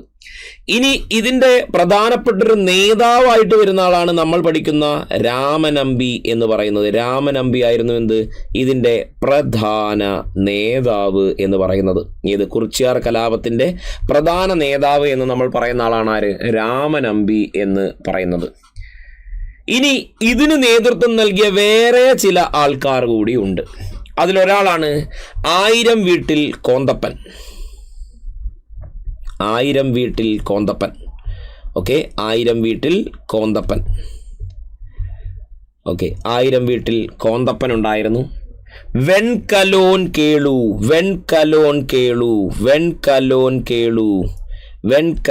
കേളു എന്നിവരും എന്തായിരുന്നു? ഈ കുറിച്യാർ കലാപവുമായി ബന്ധപ്പെട്ട പ്രധാനപ്പെട്ട നേതാക്കന്മാരാണ്. PSCക്ക് ചോദിക്കാറുള്ളത് ഈ രീതിയിൽ തന്നെ കേട്ടോ. പ്രധാന നേതാക്കന്മാരെന്നുള്ള രീതിയിലൊക്കെ എന്ത് ചെയ്യാറുണ്ട്? ചോദ്യങ്ങൾ ചോദിക്കാറുണ്ട്. അപ്പോൾ വെൺകലോൻ കേളു, അതുപോലെ തന്നെ ആയിരം വീട്ടിൽ കോന്തപ്പൻ തുടങ്ങിയവരൊക്കെ എന്തായിരുന്നു? ഈ കുറിച്യാർ കലാപവുമായി ബന്ധപ്പെട്ട മറ്റ് നേതാക്കന്മാരായിരുന്നു. അങ്ങനെ നടന്ന ഈ ഒരു കലാപത്തിൻ്റെ ഭാഗമായിട്ട് 1812 മെയ് 1 ഒരു തൊഴിലാളി ദിനം അല്ലേ? പിൽക്കാലത്ത് നമ്മൾ പറയുന്ന മെയ് 1. അങ്ങനെ 1812 മെയ് 1 ബ്രിട്ടീഷ് സൈന്യം എന്ത് ചെയ്തു? രാമനമ്പിയെ വധിച്ചു. ഇതിന് നേതൃത്വം നൽകിയ രാമനമ്പിയെ ബ്രിട്ടീഷുകാർ വധിക്കുന്നത് 1812 മെയ് 1 ഈ കലാപത്തിന്റെ പ്രധാന മുദ്രാവാക്യമായിരുന്നു വട്ടത്തൊപ്പിക്കാരെ പുറത്താക്കുക എന്നതായിരുന്നു ഇതിൻ്റെ പ്രധാനപ്പെട്ടൊരു മുദ്രാവാക്യമായി നമ്മൾ പഠിക്കുന്നത്. ഇതിൻ്റെ പ്രധാനപ്പെട്ടൊരു മുദ്രാവാക്യമായിരുന്നു എന്ത്? വട്ടത്തൊപ്പിക്കാരെ ആദരിക്കുക. തുടർന്ന് 1812 മെയ് മാസത്തിൽ തന്നെ 8-ാം തീയതിയാണ് കലാപം അടിച്ചമർത്തിയത്. ക്രൂരമായ രീതിയിൽ കലാപം ബ്രിട്ടീഷുകാർ എന്ത് ചെയ്യുന്നുണ്ട്? അടിച്ചമർത്തുന്നുണ്ട്. ഇന്ത്യയിൽ ബ്രിട്ടീഷുകാർ ഫേസ് ചെയ്ത വളരെ പ്രധാനപ്പെട്ട ഒരു ഗോത്രവർഗ കലാപം തന്നെ ആയിരുന്നു ഏത്? നമ്മൾ ഈ പറയുന്ന കുറിച്യാർ കലാപം എന്നത് ഓർത്തിരിക്കുക. ഇനി ഇതുമായി ബന്ധപ്പെട്ട് ഒരാളെ ഞാൻ വിട്ടുപോയിട്ടുണ്ട്. തോമസ് വാർഡനെ പോലെ തന്നെ ഒരാളാണ്, ഒരു പ്രധാനപ്പെട്ട ആളാണ് TH ബേബർ, അല്ലെ? Thomas Harvey Baber, TH Baber, Malabar കളക്ടറായിരുന്ന TH ബേബർ എന്താ പറഞ്ഞേ? 1 മാസം കൂടി പിടിച്ചു നിൽക്കാൻ കലാപകാരികൾക്ക് കഴിയുമായിരുന്നെങ്കിൽ രാജ്യം അവരുടെ നിയന്ത്രണത്തിലായേനെ എന്ന് കുറിച്യാർ കലാപത്തെക്കുറിച്ച് പറഞ്ഞ നമ്മുടെ പ്രധാനപ്പെട്ട ഒരു മലബാർ കളക്ടറായിരുന്നു ആര്? തോമസ് ഹാർവേ ബേബർ എന്ന് പറയുന്നത്, TH ബേബർ എന്ന് പറയുന്നത്. എന്താണ്? 1 മാസം കൂടി പിടിച്ചു നിൽക്കാൻ കലാപകാരികൾക്ക് കഴിയുമായിരുന്നെങ്കിൽ ഈ രാജ്യം തന്നെ അവരുടെ കൈപ്പിടിയിൽ ഒതുങ്ങുമായിരുന്നു. അത്രയ്ക്ക് ഭീകരവും ശക്തവുമായിട്ടുണ്ടായിരുന്ന ഒരു കലാപമായിരുന്നു 1812 ഉണ്ടായിരുന്ന കുറിച്യാർ കലാപം എന്ന് പറയുന്നത്. നമ്മൾ ക്ലാസ്സിലൊക്കെ നമ്മൾ കഥയായിട്ടൊക്കെ പഠിച്ചിട്ടുണ്ടായിരുന്ന ഒരു പോയിന്റാണ്, നല്ല കഥയായിട്ടൊക്കെ നമ്മൾ പഠിച്ചൊരു പോയിന്റാണ്. അപ്പോൾ ഇവിടെ ചോദിച്ചിരിക്കുന്ന ചോദ്യം 1812 ആരംഭിച്ച കുറിച്യാർ കലാപത്തിന്റെ നേതാവ് ആര് എന്നായിരുന്നു ചോദിച്ചിരുന്നത്. അത് രാമനമ്പിയാണ്. ഓക്കെ, അത് രാമനമ്പിയാണ്. എടച്ചേനക്കുങ്കൻ നായരും തലക്കൽ ചന്തുവും ഒക്കെ ഏതുമായി ബന്ധപ്പെട്ടിട്ടുണ്ട്? പഴശ്ശി കലാപവുമായി ബന്ധപ്പെട്ട നേതാക്കന്മാരാണ് എടച്ചേനക്കുങ്കനും തലക്കൽ ചന്തുവും ഒക്കെ എന്ന് പറഞ്ഞാൽ പഴശ്ശി കലാപവുമായി ബന്ധപ്പെട്ടിട്ടുണ്ടായിരുന്ന നേതാക്കന്മാരായിരുന്നു. ക്ലിയർ അല്ലേ? ഓക്കെ, അങ്ങനെയാണെങ്കിൽ അടുത്ത ചോദ്യത്തിലേക്ക് നമുക്ക് പോകാം. അടുത്ത ചോദ്യം എന്ന് പറഞ്ഞാൽ ഇതാണ്. തിരുവിതാംകൂർ മുസ്ലിം മഹാജനസഭയുടെ സ്ഥാപകൻ ആരാണ്? വക്കം അബ്ദുൽ ഖാദർ മൗലവി, അലി മുസലിയാർ, മുഹമ്മദ് അബ്ദുറഹിമാൻ, ഖാൻ അബ്ദുൽ ഖാഫർ ഖാൻ.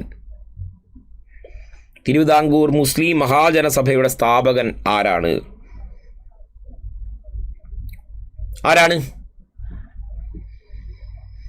എല്ലാവർക്കും ഒരു 8 സെക്കൻഡ് സമയം തരുന്നുണ്ട്, ചെയ്തു നോക്കാൻ വേണ്ടിയിട്ടാണ്. അപ്പോൾ ആരാണ്? ഉത്തരം എന്ന് പറഞ്ഞാൽ വക്കം അബ്ദുൽ ഖാദർ മൗലവിയാണോ? ആണ്. അപ്പോൾ ഇദ്ദേഹവുമായി ബന്ധപ്പെട്ട കുറച്ച് സുപ്രധാനമായ പോയിന്റുകൾ നമുക്കറിയാം. തിരുവിതാംകൂർ മുസ്ലിം മഹാജനസഭ എന്ന് പറഞ്ഞാൽ അതുമായി ബന്ധപ്പെട്ട അല്ലെങ്കിൽ അത് സ്ഥാപിക്കപ്പെട്ടിട്ടുണ്ടായിരുന്ന പ്രധാന നേതാവാണ് വക്കം അബ്ദുൽ ഖാദർ മൗലവി. കേരള ഇസ്ലാമിക നവോത്ഥാനത്തിൻ്റെ പിതാവ് എന്നറിയപ്പെടുന്ന ആളാണ് ആര്? വക്കം അബ്ദുൽ ഖാദർ മൗലവി എന്ന് പറയുന്നത്. കേരള ഇസ്ലാമിക നവോത്ഥാനത്തിൻ്റെ പിതാവ് എന്നറിയപ്പെടുന്ന ആളാണ് ആര്? വക്കം അബ്ദുൽ ഖാദർ മൗലവി. തിരുവിതാംകൂറിലെ മുസ്ലിം സമുദായത്തിൻ്റെ സാമൂഹിക, വിദ്യാഭ്യാസ, രാഷ്ട്രീയ ഉന്നമനവും വിദ്യാഭ്യാസ പുരോഗതിയും ലക്ഷ്യം വെച്ചുകൊണ്ട് വിവിധ പ്രദേശങ്ങളിൽ വിദ്യാഭ്യാസ സംരംഭങ്ങളും സ്കൂളുകളുമൊക്കെ ഏകോപിപ്പിച്ച് പ്രവർത്തിപ്പിക്കുകയും സംഘടിപ്പിക്കുകയും ഒക്കെ ചെയ്തിട്ടുള്ള ആളാണ് ആര്? വക്കം അബ്ദുൽ ഖാദർ മൗലവി എന്ന് പറയുന്നത്. വക്കം അബ്ദുൽ ഖാദർ മൗലവി എന്ന് പറയുന്നത്. അപ്പോൾ ഇദ്ദേഹവുമായി ബന്ധപ്പെട്ട മറ്റു ചില സംഘടനകൾ കൂടി നമുക്ക് ഉണ്ട്. നോക്കൂ, തിരുവിതാംകൂറിലെ ദേശീയ പ്രസ്ഥാനത്തിനും സാമൂഹിക നവോത്ഥാനത്തിനും ഈ സംഘടനകൾ നിർണായകമായ പങ്കുവഹിച്ചു. ഇസ്ലാം ധർമ്മപരിപാലന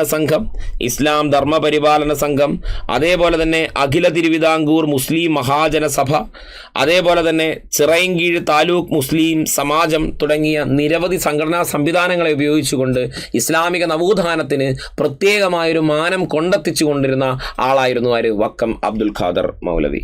അദ്ദേഹമായിരുന്നു ഏത് സംഘടനയുമായി അല്ലെങ്കിൽ ഏത് സംഘടനയുടെ സ്ഥാപകൻ? തിരുവിതാംകൂർ മുസ്ലിം മഹാജനസഭയുടെ സ്ഥാപകൻ എന്ന് പറയുന്നത് വക്കം അബ്ദുൽ ഖാദർ മൗലവിയാണ്. ക്ലിയർ അല്ലേ? വക്കം അബ്ദുൽ ഖാദർ മൗലവിയാണ്. ഓക്കെ, അപ്പോൾ അത് അവിടെ അങ്ങനെ ഒരു പോയിന്റ് ഉണ്ട്. ആ പോയിന്റ് എന്ത് ചെയ്യുക? ജസ്റ്റ് ഒന്ന് ഓർത്ത് വെക്കാനായി ശ്രമിക്കുക. അവിടെ അങ്ങനെ ഒരു പോയിന്റ് ഉണ്ട്. അവിടെ ആ ഒരു പോയിന്റ് എന്ത് ചെയ്യുക? ജസ്റ്റ് ഒന്ന് ഓർത്ത് വെക്കാനായി ശ്രമിക്കുക. ഓക്കെ, അങ്ങനെയാണെങ്കിൽ അടുത്ത ചോദ്യത്തിലേക്ക് നമുക്കങ്ങ് പോയാലോ? അടുത്ത ചോദ്യം എന്താ ചോദിച്ചേക്കുന്നേ നോക്കൂ.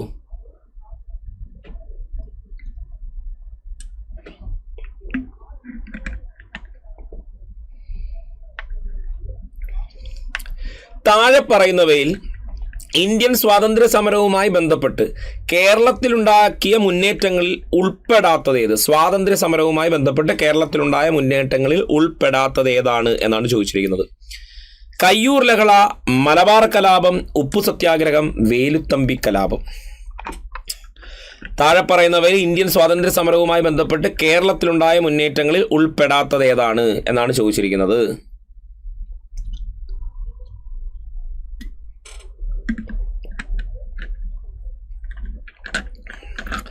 ടഫാണോ?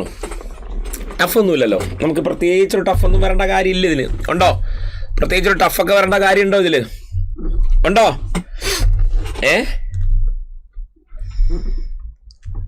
ഓക്കെ, അപ്പോൾ നമുക്ക് നോക്കാം ഇതിലേതാ ശരിയായ ഉത്തരം എന്ന് പറഞ്ഞാൽ താഴെ പറയുന്നവയിൽ ഇന്ത്യൻ സ്വാതന്ത്ര്യ സമരവുമായി ബന്ധപ്പെട്ട് കേരളത്തിലുണ്ടായ മുന്നേറ്റങ്ങളിൽ ഉൾപ്പെടാത്തത് ഏത് എന്നാണ് ചോദിച്ചിരിക്കുന്നത്.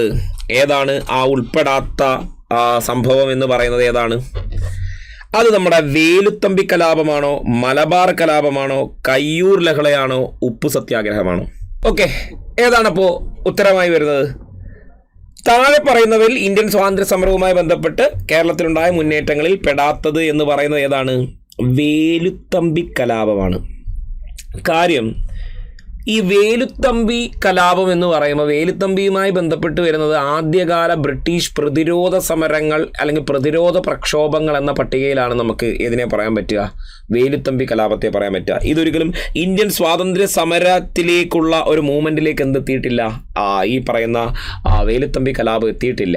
അപ്പോൾ അതുകൊണ്ട് തന്നെ ഇവിടെ വരുന്നത് വേലുത്തമ്പി കലാപമാണ്. അപ്പോൾ വേലുത്തമ്പി ദളവ എന്ന് പറയുമ്പോൾ നമുക്കറിയാം തിരുവിതാംകൂർ ഭരിച്ചിരുന്ന അവിട്ടം തിരുനാൾ ബാലരാമവർമ്മയുടെ കാലഘട്ടത്തിൽ, അല്ലെ, തിരുവിതാംകൂർ ഭരണാധികാരിയായിരുന്ന അവിട്ടം തിരുനാൾ ബാലരാമവർമ്മയുടെ കാലഘട്ടത്തിൽ,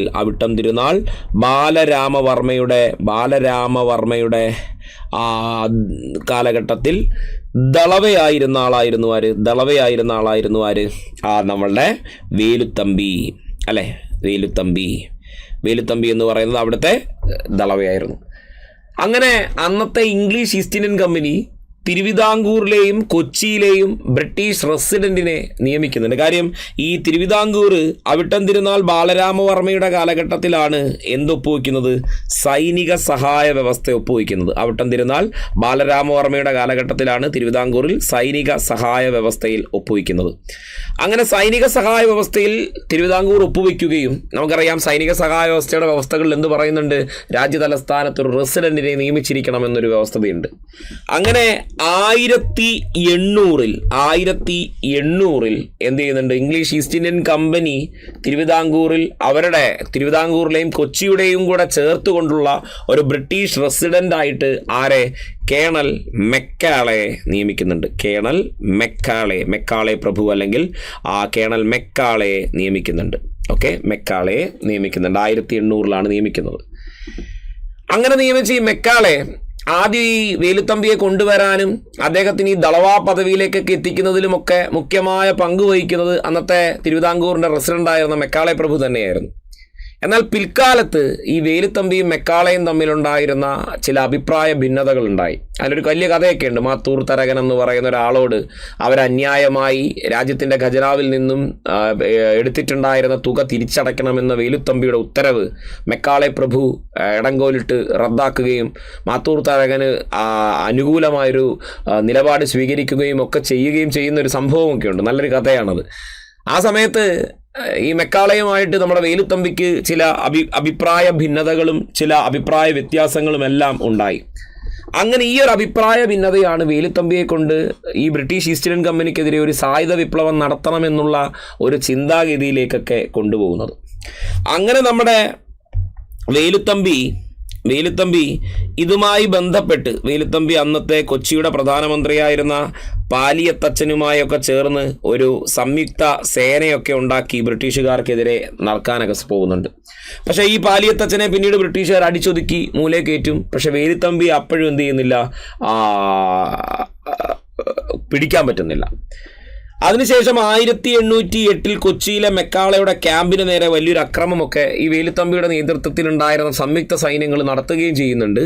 അങ്ങനെ വേലുത്തമ്പിയെ പിടിക്കാൻ പറ്റുന്നില്ല. അങ്ങനെ നമ്മുടെ ഈ വേലുത്തമ്പി ദളവയുമായി ബന്ധപ്പെട്ട ഏറ്റവും പ്രധാന സംഭവം എന്ന് പറയുന്നത് 1809 നടന്ന കുണ്ടറ വിളംബരം തന്നെയാണ്, അല്ലേ? കുണ്ടറ വിളംബരം തന്നെയാണ് വേലുത്തമ്പിയുമായി ബന്ധപ്പെട്ട് നടന്നിട്ടുണ്ടായിരുന്ന ഏറ്റവും പ്രധാനപ്പെട്ടൊരു സംഭവം എന്ന് പറയുന്നത് ഈ കുണ്ടറ വിളംബരമായിരുന്നു, അല്ലേ? ബ്രിട്ടീഷ് ദുർഭരണത്തെ തിരുവിതാംകൂറിൽ നിന്നും അമർച്ച ചെയ്യാൻ വേലുത്തമ്പി ദളവ കുണ്ടറയിലെ ഇളമ്പള്ളൂർ ക്ഷേത്രനടയിൽ നടത്തിയ വലിയ ഒരു പ്രഖ്യാപനം. ഇളമ്പള്ളൂർ, കൊല്ലം ജില്ലയിലെ കുണ്ടറ എന്ന സ്ഥലത്തെ ഇളമ്പള്ളൂർ എന്ന ക്ഷേത്രത്തിൽ വെച്ച്, ക്ഷേത്രസന്നിധിയിൽ വെച്ച് ആയിരുന്നു എന്ത്, ഈ കുണ്ടറ വിളംബരം ആര് പുറപ്പെടുവിക്കുന്നത്? നമ്മുടെ വേലുത്തമ്പി പുറപ്പെടുവിക്കുന്നത്. എന്നാ പുറപ്പെടുവിക്കുന്നത്? 1809 ജനുവരി 11, 1809 ജനുവരി 11, അല്ലെങ്കിൽ 984 മകരം 1 എന്ത്, ആ കുണ്ടറ വിളംബര പ്രഖ്യാപനം ആര് നടത്തിയിട്ടുണ്ടായിരുന്നത്? വേലുത്തമ്പി നടത്തിയത്. അപ്പോൾ ഈ പറയുന്ന ഇളമ്പള്ളൂർ ക്ഷേത്രം എവിടെയാണ്? കുണ്ടറ എന്ന് പറയുന്ന സ്ഥലത്താണ്, കൊല്ലം ജില്ലയിലാണ് കേട്ടോ, കൊല്ലം ജില്ലയിലാണിത്. ഓക്കെ, ഇന്നത്തെ. തുടർന്ന് കൊല്ലത്ത് വെച്ച് ഒരു സമരം നടക്കുകയും വലിയൊരു യുദ്ധമായി അത് മാറുകയും ബ്രിട്ടീഷ് സൈന്യം ദളവയുടെ വസതി ആക്രമിച്ച് ഇല്ലാതാക്കുകയും ഒക്കെ ചെയ്യുന്നുണ്ട്. ഒടുവിൽ വേലുത്തമ്പിയെ നേരിടാനായി തിരുവിതാംകൂറിലേക്ക് എത്തിയ ബ്രിട്ടീഷ് സൈനിക വിഭാഗം, അതായത് അരുവാമൊഴി പാതയിലൂടെ തിരുവിതാംകൂറിലേക്ക് ഒരു സേനയെ കൊണ്ടുവരുന്നുണ്ട് ബ്രിട്ടീഷുകാർ വേലുത്തമ്പിയെ പിടിച്ചു കെട്ടാൻ വേണ്ടി. ആ കൊണ്ടുവന്ന സേനയുടെ തലവനായിരുന്നു കേണൽ ലീഗർ എന്ന് പറയുന്നത്.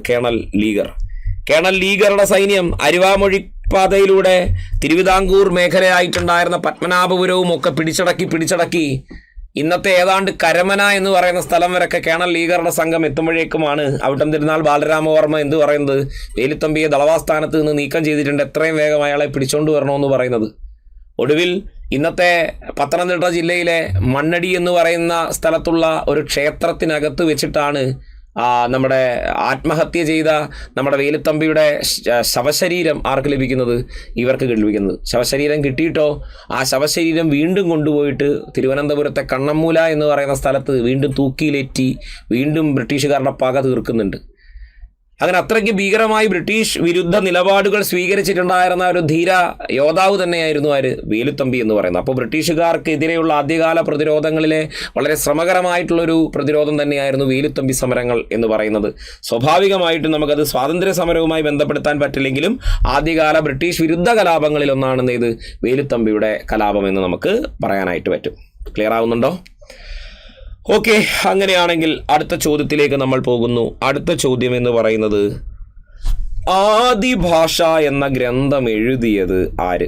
ശ്രീനാരായണ ഗുരു, അയ്യങ്കാളി, ചട്ടമ്പിസ്വാമി, സഹോദരൻ അയ്യപ്പൻ. ആദിഭാഷ എന്ന ഗ്രന്ഥം എഴുതിയത് ആര്? ശ്രീനാരായണ ഗുരു, അയ്യങ്കാളി, ചട്ടമ്പിസ്വാമി, സഹോദരൻ അയ്യപ്പൻ. ആരാണ് ആദിഭാഷ എന്ന കൃതി രചിച്ചത്? ആദിഭാഷ എന്ന കൃതി രചിച്ചത് ആരായിരുന്നു? ആദിഭാഷ. സിമ്പിളാണല്ലേ? PSCക്ക് ഏറ്റവും ഇഷ്ടം കേട്ടോ നമ്മുടെ ചട്ടമ്പിസ്വാമികളുടെ കൃതി ചോദിക്കാനാണ്. ഭയങ്കര ഇഷ്ടമാണ് PSCക്ക്. അതിൽ സ്ഥിരമായി ആവർത്തിച്ച് ചോദിക്കുന്ന കുറേയധികം ചോദ്യങ്ങളുണ്ട്. ചട്ടമ്പിസ്വാമികളുമായി ബന്ധപ്പെട്ട് ചോദിക്കുന്ന നിരവധി ചോദ്യങ്ങളുണ്ട്. അത് നോക്കിക്കഴിഞ്ഞാൽ നോക്കൂ, ആദിഭാഷ എന്ന ഗ്രന്ഥത്തിലേക്ക് വന്നാൽ ചട്ടമ്പിസ്വാമികളുടെ പ്രധാനമായും PSC ചോദിക്കുന്ന ഒരു കൃതിയാണ് വേദാധികാര നിരൂപണം. ചോദിക്കാറുണ്ട് വേദാധികാര നിരൂപണം.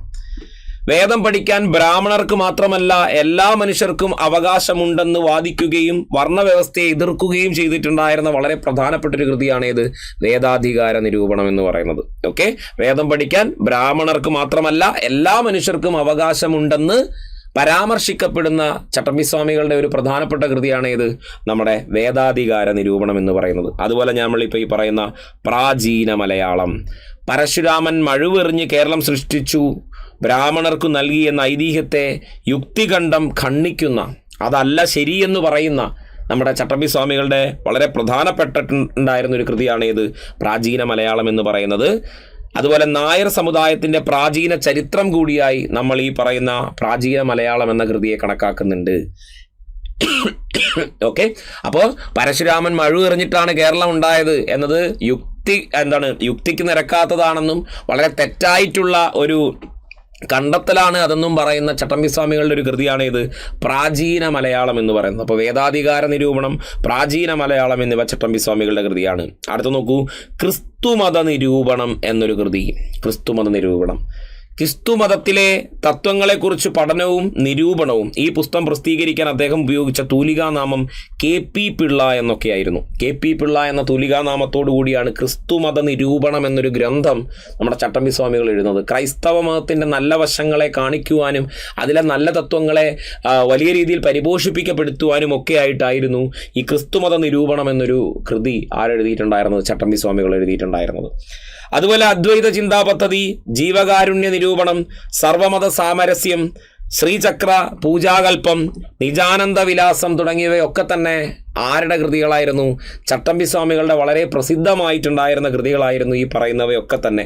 അദ്വൈത ചിന്താ പദ്ധതി, ജീവകാരുണ്യ നിരൂപണം, സർവമത സാമരസ്യം, ശ്രീചക്ര പൂജാകൽപ്പം, അതുപോലെ നിജാനന്ദ വിലാസം തുടങ്ങിയവയൊക്കെ തന്നെ ആരുടെ കൃതികളായിരുന്നു? നമ്മുടെ ചട്ടമ്പി സ്വാമികളുമായി ബന്ധപ്പെട്ടിട്ടുണ്ടായിരുന്ന വളരെ പ്രധാനപ്പെട്ട കൃതികളായിരുന്നു എന്ന് ഓർത്തിരിക്കുക. ഓക്കെ, അപ്പോൾ ഏതൊക്കെയാണ് ചട്ടമ്പി സ്വാമികളുമായി ബന്ധപ്പെട്ട കൃതികൾ എന്ന് ചോദിച്ചാൽ വേദാധികാര നിരൂപണം, പ്രാചീന കേരളം, ക്രിസ്തുമത നിരൂപണം, അദ്വൈത ചിന്താ പദ്ധതി, ജീവകാരുണ്യ നിരൂപണം, സർവമത സാമരസ്യം, ശ്രീചക്ര പൂജാകൽപ്പം, നിജാനന്ദ വിലാസം തുടങ്ങിയവയൊക്കെ തന്നെ ആരുടെ കൃതികളാണ്? നമ്മുടെ ചട്ടമ്പി സ്വാമികളുടെ കൃതിയാണ്. അതുപോലെ ഒന്നാണ് ആദിഭാഷ എന്ന ഗ്രന്ഥം എഴുതിയതുമാര് തന്നെയാണ് ചട്ടമ്പി സ്വാമിയാണ്. ആദിഭാഷ എന്ന ഗ്രന്ഥം എഴുതിയതുമാര് തന്നെയാണ് ചട്ടമ്പി സ്വാമികളാണ്. ക്ലിയർ അല്ലേ? ഓക്കെ, എന്നാൽ നമുക്ക് അടുത്തതിലേക്ക് പോയാലോ? ഓക്കെ, അങ്ങനെയാണെങ്കിൽ നമ്മൾ അടുത്ത ടോപ്പിക്കിലേക്ക് പോകുന്നു. അടുത്ത ക്വസ്റ്റ്യൻ എന്ന് പറയുന്നത് ഇതാണ്.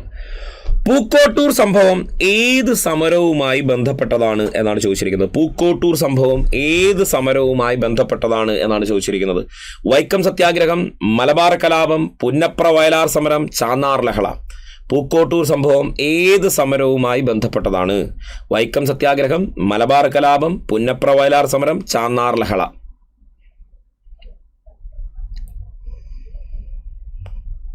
പൂക്കോട്ടൂർ സംഭവം എന്താണ്?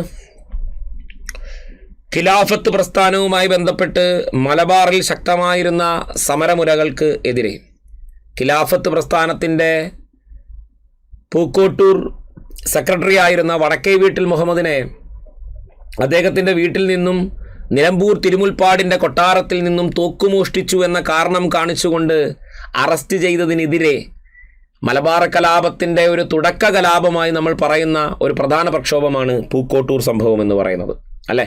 ഒന്നുമില്ല, ഖിലാഫത്ത് കമ്മിറ്റി സെക്രട്ടറി ആയിരുന്ന വടക്കേ വീട്ടിൽ മുഹമ്മദിനെ അദ്ദേഹത്തിൻ്റെ വസതിയിൽ നിന്നും പിടിച്ചെടുക്കാൻ, അറസ്റ്റ് ചെയ്യാനായിട്ടുള്ള പോലീസ് നീക്കത്തിനെതിരെ തിരൂരങ്ങാടി പള്ളിയിൽ അന്നത്തെ ബ്രിട്ടീഷ് പോലീസ് കാണിച്ച നരനായാട്ടിനെതിരെയുമായിട്ട് നടന്നിട്ടുണ്ടായിരുന്ന ഒരു പ്രധാനപ്പെട്ട സംഭവമായിരുന്നു പൂക്കോട്ടൂർ കലാപം എന്ന് പറയുന്നത്. അത് കേരളത്തിൽ 1921 മലബാർ കലാപത്തിൻ്റെ ഭാഗമായി നടന്ന വളരെ പ്രധാനപ്പെട്ടൊരു സംഭവമായിരുന്നു പൂക്കോട്ടൂർ കലാപം എന്ന് പറയുന്നത്. മലബാർ കലാപത്തിൻ്റെ ഭാഗമായിട്ടായിരുന്നു എന്ത് നടന്നത്? പൂക്കോട്ടൂർ കലാപങ്ങൾ എന്ന് നമ്മൾ പറയുന്നത്.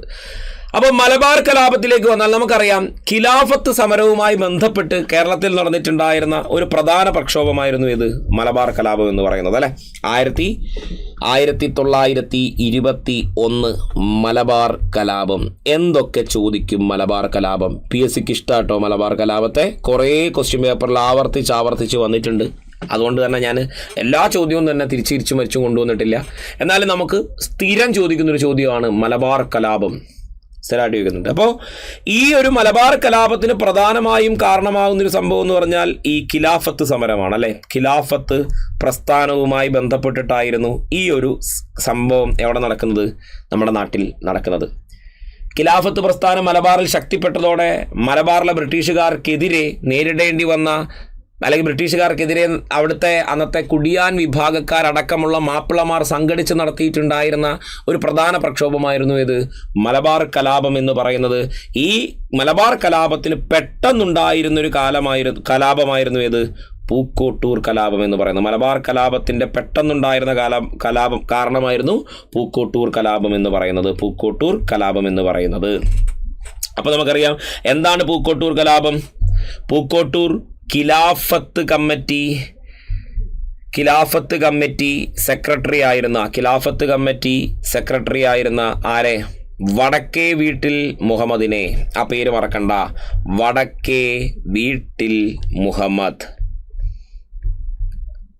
വടക്കേ വീട്ടിൽ മുഹമ്മദിനെ അദ്ദേഹത്തിൻ്റെ വസതിയിൽ നിന്നും എന്തിനു വേണ്ടിയിട്ട്?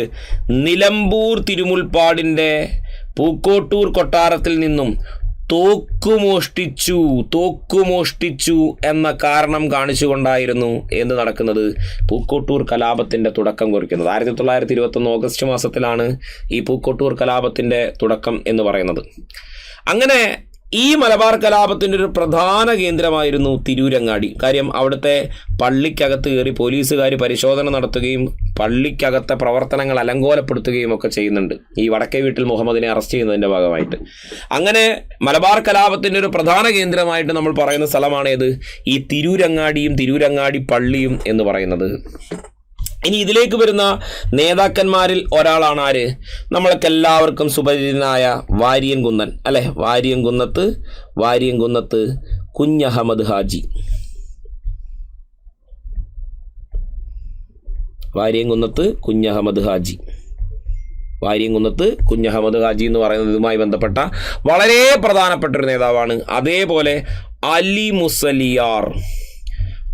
മുസലിയാർ ഇതുമായി ബന്ധപ്പെട്ട വളരെ പ്രധാനപ്പെട്ട മറ്റൊരു നേതാവാണ്.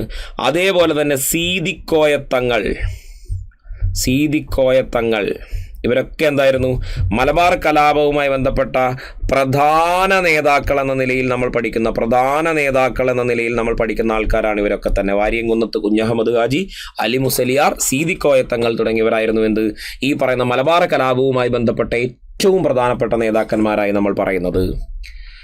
അങ്ങനെ നമ്മൾ ഈ പറയുന്ന മലബാർ കലാപത്തിൻ്റെ ഭാഗമായിട്ട്, അല്ലെങ്കിൽ മലബാർ കലാപത്തിൽ അന്ന് ബ്രിട്ടീഷ് പട്ടാളത്തിനെതിരെ ശക്തമായ സമരങ്ങൾ സംഘടിപ്പിച്ച നമ്മൾ മലബാറിൻ്റെ പല മേഖലയുടെയും നിയന്ത്രണങ്ങൾ അന്ന് കലാപകാരികൾ പിടിച്ചെടുക്കുന്നുണ്ട്. അങ്ങനെ കലാപകാരികൾ പിടിച്ചെടുത്തതിനെ തുടർന്ന് താൽക്കാലിക ഭരണാധികാരിയായി പ്രഖ്യാപിക്കപ്പെട്ട അല്ലെങ്കിൽ അവരോധിക്കപ്പെട്ട താൽക്കാലിക ഭരണാധികാരിയായി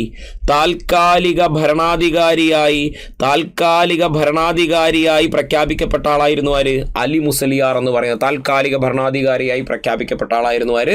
അലി മുസലിയാർ എന്ന് പറയുന്നത്.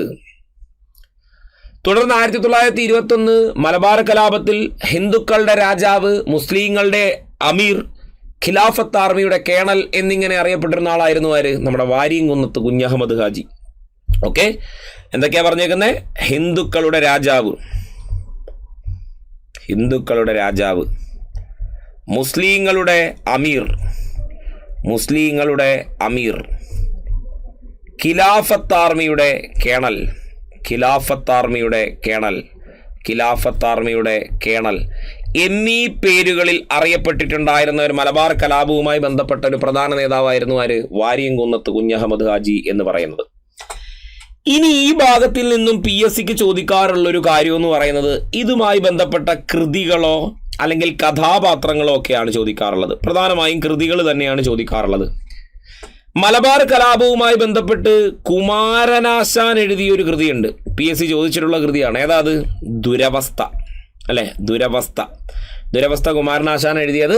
മലബാർ കലാപത്തെ പശ്ചാത്തലമാക്കിക്കൊണ്ട് കുമാരനാശാൻ രചിച്ച കൃതിയായിരുന്നു ഇത് ദുരവസ്ഥ എന്ന് പറയുന്നത്. ഇനി മലബാർ കലാപത്തെ പശ്ചാത്തലമാക്കിക്കൊണ്ട് ഉറൂബ് രചിച്ചൊരു കൃതി, ഇതും എപ്പോഴും ചോദിക്കുന്നൊരു ചോദ്യമാണ്. ഏതാ? സുന്ദരികളും സുന്ദരന്മാരും. ഓക്കെ, സുന്ദരികളും സുന്ദരന്മാരും മലബാർ കലാപത്തെ ആസ്പദമാക്കി ഉറൂബ് എഴുതിയ കൃതിയായിരുന്നു അത്. അതുപോലെ മലബാർ കലാപം അല്ലെ? കെ മാധവൻ നായരുടെ മലബാർ കലാപം മലബാർ കലാപം എന്ന കൃതിയും കെ മാധവൻ നായരാണ് എഴുതിയത്. മലബാർ കലാപം എന്ന പേരിൽ കൃതി എഴുതിയത്. അതേപോലെ തന്നെ എം ബ്രഹ്മദത്തൻ നമ്പൂതിരിപ്പാടിൻ്റെ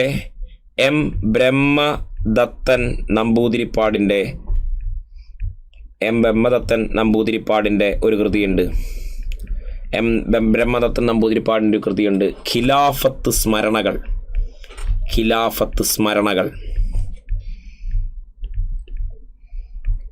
ഇതൊക്കെ തന്നെ എന്താണ്, നമ്മുടെ മലബാർ കലാപവുമായി ബന്ധപ്പെട്ടിട്ടുണ്ടായിരുന്ന പ്രധാനപ്പെട്ട കൃതിയായിരുന്നു അല്ലേ.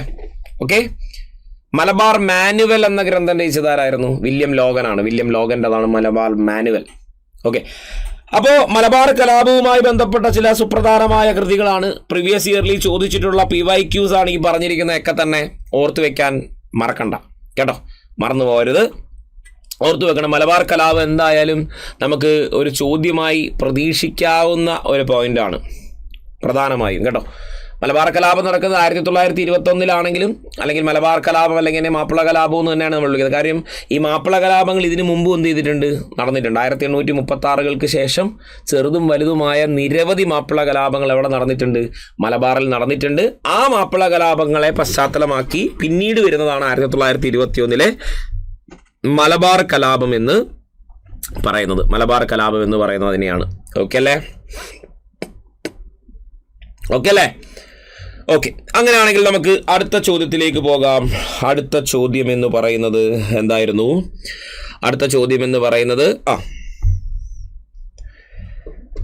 സാധുജന പരിപാലന യോഗം സ്ഥാപിച്ചത് ആര്?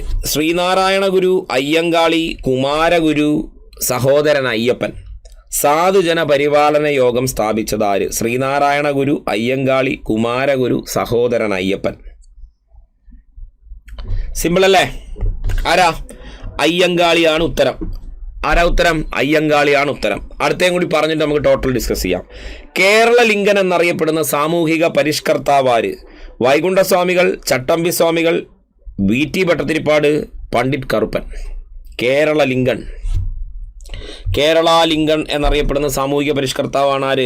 പണ്ഡിറ്റ് കറുപ്പൻ എന്ന് പറയുന്നത്. അപ്പോൾ ഇത് രണ്ടും നമുക്കൊന്ന് ഡിസ്കസ് ചെയ്യാം. ഫസ്റ്റ്, സാധുജന പരിപാലന യോഗം അല്ലെ, സാധുജന പരിപാലന യോഗം അല്ലെങ്കിൽ സംഘം. അപ്പോൾ എന്താണ് സാധുജന പരിപാലന സംഘം? സാധുജന പരിപാലന സംഘം എന്താണ്? എവിടെയാണ് ആരംഭിച്ചത്? ആരാണ് ആരംഭിച്ചത് എന്നൊക്കെ ഉള്ളത് വളരെ വ്യക്തമായി ഓർത്തിരിക്കേണ്ട ഒരു പോയിന്റ് ആണല്ലേ. അപ്പോൾ അന്നത്തെ ജാതീയ കോമരങ്ങൾക്കും ജാതീയമായി താഴ്ന്നപ്പെട്ടിരുന്നു എന്ന് പറഞ്ഞിരുന്ന മനുഷ്യർക്കും അവരുടെ അവകാശ സംരക്ഷണങ്ങൾക്കും അവരുടെ ഏകോപിപ്പിച്ചുകൊണ്ട് സംഘടനാപരമായി പ്രവർത്തിക്കുന്നതിനുമായിട്ട് അയ്യങ്കാളിയുടെ നേതൃത്വത്തിൽ ആരംഭിച്ചിട്ടുണ്ടായിരുന്ന ഒരു പ്രസ്ഥാനമായിരുന്നു ഇത് സാധുജന പരിപാലന സംഘം എന്ന് പറയുന്നത്. എന്നാൽ 1907 സ്ഥാപിക്കുന്നത്. 1907 എന്ത് സ്ഥാപിച്ചു? നമ്മുടെ സാധുജന പരിപാലന സംഘം സ്ഥാപിക്കുകയുണ്ടായി. ഈ സാധുജന പരിപാലന സംഘം എന്നൊരു സംഘടന ഉണ്ടാക്കാൻ അയ്യങ്കാളിയെ പ്രേരിപ്പിച്ച ഒരു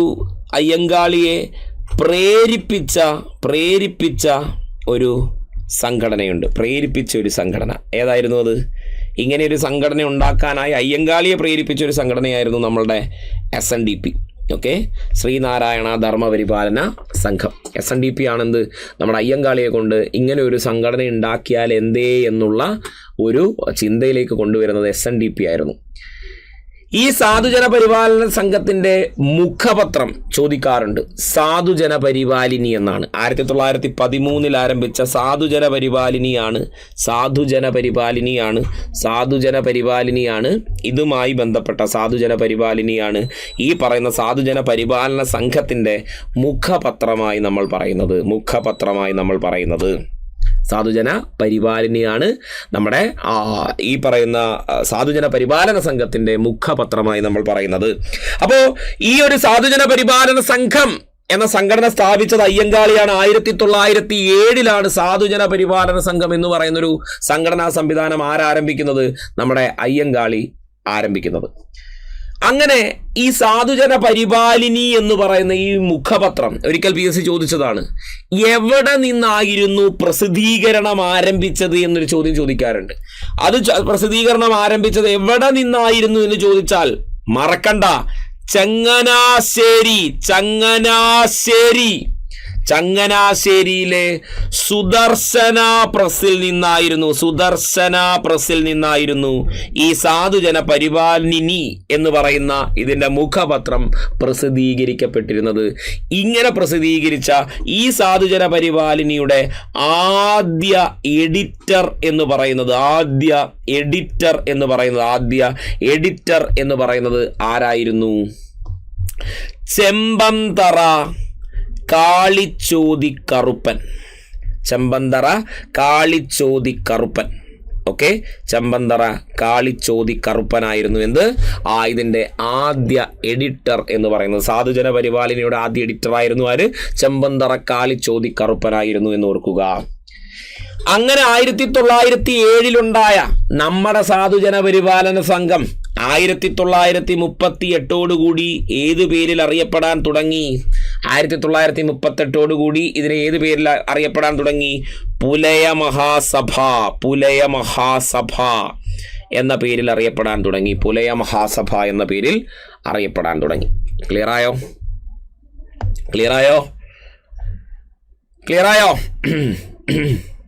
ഓക്കെ അല്ലേ? ഓക്കെ, ഇനി നമ്മൾ പറഞ്ഞത് കേരള ലിങ്കൺ എന്ന പേരിൽ അറിയപ്പെടുന്നത് ആര് എന്നായിരുന്നു? അതാരായിരുന്നു? പണ്ഡിറ്റ് കറുപ്പനെയാണ് നമ്മൾ കേരള ലിങ്കൺ എന്ന പേരിൽ അറിയപ്പെടുന്നത്. കേരള ലിങ്കൺ എന്ന് പറഞ്ഞാൽ ആരാണ്? പണ്ഡിറ്റ് കറുപ്പൻ. ഓക്കെ, അപ്പോൾ നമ്മൾ കേരള ലിങ്കൺ എന്നറിയപ്പെടുന്ന സാമൂഹിക പരിഷ്കർത്താവാണ് ആര്? പണ്ഡിറ്റ് കറുപ്പൻ എന്ന് പറയുന്നത്. ഓക്കെ, അപ്പോൾ നമുക്ക് അടുത്ത ചോദ്യത്തിലേക്ക് പോയാലോ? അടുത്ത ചോദ്യം ഇതാണ്, ക്വിറ്റ് ഇന്ത്യ സമരവുമായി ബന്ധപ്പെട്ട് കേരളത്തിൽ നടന്ന സംഭവം ഏതായിരുന്നു എന്നാണ് ചോദിച്ചിരിക്കുന്നത്. ക്വിറ്റ് ഇന്ത്യ സമരവുമായി ബന്ധപ്പെട്ട് കേരളത്തിൽ നടന്ന സംഭവം ഏതായിരുന്നു എന്നാണ് ചോദിച്ചിരിക്കുന്നത്. വാഗൻ ട്രാജഡിയെ പറയുന്നുണ്ട്, സവർണജാഥയെ പറയുന്നുണ്ട്, കീഴരിയൂർ ബോംബ് കേസ് പറയുന്നുണ്ട്, പട്ടിണി ജാഥ പറയുന്നുണ്ട്. ഏതാണ്? ക്വിറ്റ് ഇന്ത്യ സമരവുമായി ബന്ധപ്പെട്ട് കേരളത്തിൽ നടന്നിട്ടുണ്ടായിരുന്ന ഒരു പ്രധാനപ്പെട്ട സംഭവം ഏത് എന്നാണ് ചോദിച്ചിരിക്കുന്നത്. ഏതാണ് ആ സംഭവം? ക്വിറ്റ് ഇന്ത്യ സമരവുമായി ബന്ധപ്പെട്ട് കേരളത്തിൽ നടന്നൊരു പ്രധാനപ്പെട്ട സംഭവം ഏതാണ്? 1942 അത് കീഴരിയൂർ ബോംബ് കേസാണ്. അല്ലെ, കീഴരിയൂർ ബോംബ് കേസാണ്. എന്തായിരുന്നു കീഴരിയൂർ ബോംബ് കേസുമായി ബന്ധപ്പെട്ട പ്രധാനപ്പെട്ട പോയിന്റുകൾ എന്ന് പറഞ്ഞു കഴിഞ്ഞാൽ, നോക്കൂ, കീഴരിയൂർ ബോംബ് കേസിനെ കുറിച്ചാണ് നമുക്കിനി നോക്കാനായിട്ടുള്ളത്. കീഴരിയൂർ ബോംബ് കേസിലേക്ക് വന്നു കഴിഞ്ഞാൽ എന്തൊക്കെയുണ്ട്?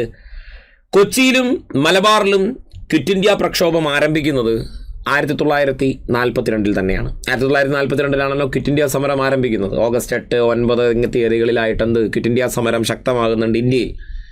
അപ്പോൾ അങ്ങനെ നമ്മുടെ കേരളത്തിൽ സാധാരണ ഇന്ത്യയിലെ മറ്റുള്ള സ്ഥലങ്ങളിലേക്കാളും അത്രയ്ക്ക് അങ്ങോട്ട് ഭീകരായോ എന്ന് ചോദിച്ചാൽ നമുക്ക് അത്രയ്ക്ക് ഭീകരായി എന്ന് പറയാൻ പറ്റില്ല. എന്നാലും ക്വിറ്റ് ഇന്ത്യ സമരത്തിൻ്റെ ഭാഗമായിട്ട് കേരളത്തിൽ നടന്നൊരു സുപ്രധാനമായ സംഭവമായിരുന്നു ഇത് കീഴരിയൂർ ബോംബ് കേസ് എന്ന് പറയുന്നത്.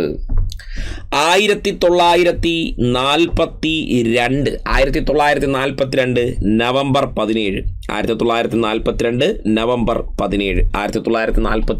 നവംബർ 17 ഈ സമയത്തായിരുന്നു കേരളത്തിലെ മലബാർ കേന്ദ്രീകരിച്ചുകൊണ്ട് ഈ ഒരു ബോംബ് സ്ഫോടന പരമ്പരയ്ക്ക് ആസൂത്രണം നൽകുന്നത്. കീഴരിയൂർ ബോംബ് കേസിന് 1942 നവംബർ 17 ആസൂത്രണം ചെയ്യുന്നത്. ഇതുമായി ബന്ധപ്പെട്ടൊരു പ്രധാനപ്പെട്ട നേതാവാണ് ഡോക്ടർ കെ ബി മേനോൻ. അതുപോലെ തന്നെ കുഞ്ഞിരാമക്കിടാവ് തുടങ്ങിയ നേതാക്കന്മാരുടെ നേതൃത്വത്തിലായിരുന്നു കീഴരിയൂർ ബോംബ് കേസ് പദ്ധതിയിടുന്നത്. ഒന്നുമില്ല, സംഭവം എന്ന് പറഞ്ഞാൽ ഈ മലബാറിനെ ബ്രിട്ടൻ നേരിട്ട് ഭരിക്കുന്ന സ്ഥലമാണല്ലോ. അപ്പോൾ എന്ത് ചെയ്യുക? മലബാറിലെ ബ്രിട്ടീഷുകാരെ ആ മേഖലയെ ഒറ്റപ്പെടുത്തുക. അതിനായിട്ട് എന്ത് ചെയ്യുക? റെയിൽവേ ലൈനുകൾ, പാലങ്ങൾ, അതുപോലെ തന്നെ ടെലിഫോൺ ലൈനുകൾ തുടങ്ങിയിട്ടുണ്ടായിരിക്കുന്ന കമ്മ്യൂണിക്കേഷൻ സംവിധാനങ്ങളെ ബോംബിട്ട് തകർത്തിട്ട് ഈ മേഖലയെ ഒറ്റപ്പെടുത്തിയെടുക്കുക. ബ്രിട്ടൻ ഒരിക്കലും കടന്നു വരാൻ പറ്റാത്ത വിധത്തിലേക്ക് ഈ മേഖലയെ ഒറ്റപ്പെടുത്തിയെടുക്കുക. അതിലൂടെ ബ്രിട്ടീഷ് പ്രതിരോധങ്ങൾ തീർക്കുക എന്നതായിരുന്നു കീഴരിയൂർ ബോംബ് കേസ് കൊണ്ടുണ്ടായിരുന്ന പ്രധാനപ്പെട്ട ഒരു സംഭവം എന്ന് പറയുന്നത്. അങ്ങനെ കേരളത്തിൽ ക്വിറ്റ് ഇന്ത്യ സമരത്തിന്റെ ഭാഗമായി നടന്നിരുന്ന ഒരു പ്രധാനപ്പെട്ട സംഭവമായിരുന്നു എന്ത്? Keezhariyur bomb case. അതിന് നേതൃത്വം നൽകിയ ഏറ്റവും പ്രധാനപ്പെട്ട നേതാവായിരുന്നു ആര്? കെ.ബി. മേനോൻ എന്ന് പറയുന്നത്. അങ്ങനെ കേരളത്തിൽ ക്വിറ്റ് ഇന്ത്യ സമര അനുകൂലികൾ രഹസ്യമായി പുറത്തിറക്കിയ ഒരു പത്രമുണ്ടായിരുന്നു. ക്വിറ്റ് ഇന്ത്യ സമരാനുകൂലികൾ രഹസ്യമായി പുറത്തിറക്കിയ ഒരു പത്രമുണ്ടായിരുന്നു. ആ പത്രത്തിൻ്റെ പേരാണ് സ്വതന്ത്ര ഭാരതം. ഓക്കെ, സ്വതന്ത്ര ഭാരതം എന്ന് പറയുന്ന രഹസ്യമായി പുറത്തിറക്കിയ ഒരു പത്രമുണ്ടായിരുന്നു. ഓക്കെ, ക്വിറ്റ് ഇന്ത്യ സമരാനുകൂലികൾ ആ കാലത്ത് പുറത്തിറക്കിയ ഒരു പ്രധാനപ്പെട്ട പത്രമായിരുന്നു എന്ത്? സ്വതന്ത്ര ഭാരതം എന്ന് പറയുന്ന പത്രം. ഓക്കെ, അപ്പോൾ കേരളത്തിൽ ക്വിറ്റ് ഇന്ത്യ സമരത്തിന്റെ ഭാഗമായി നടന്ന ഒരു പ്രധാനപ്പെട്ട സംഭവം എന്ന് പറഞ്ഞാൽ മറക്കരുത്, കീഴരിയൂർ ബോംബ് കേസാണ്. മലബാർ കലാപവുമായി ബന്ധപ്പെട്ട് നടന്ന സംഭവമായിരുന്നു എന്ത്? വാഗൺ ട്രാജഡി, കൂട്ടക്കൊല എന്ന് പറയുന്നത്. സവർണ ജാഥ എന്ന് പറഞ്ഞു കഴിഞ്ഞാൽ നമുക്കറിയാം വൈക്കം സത്യാഗ്രഹം അല്ലെ. സവർണ ജാഥ എന്ന് പറഞ്ഞാൽ എന്തായിരുന്നു? വൈക്കം സത്യാഗ്രഹവുമായി ബന്ധപ്പെട്ട് നമ്മൾ കുറച്ചു മുമ്പേ പറഞ്ഞതായിരുന്നു എന്ത്? സവർണ ജാഥ എന്ന് പറയുന്നത്. ഓക്കെ, അതുപോലെ AKGയുടെ നേതൃത്വത്തിലായിരുന്നു എന്ത്? പട്ടിണി ജാഥ നടക്കുന്നത്. അപ്പോൾ ഇതൊക്കെ എന്ത് ചെയ്യുന്നുണ്ട്?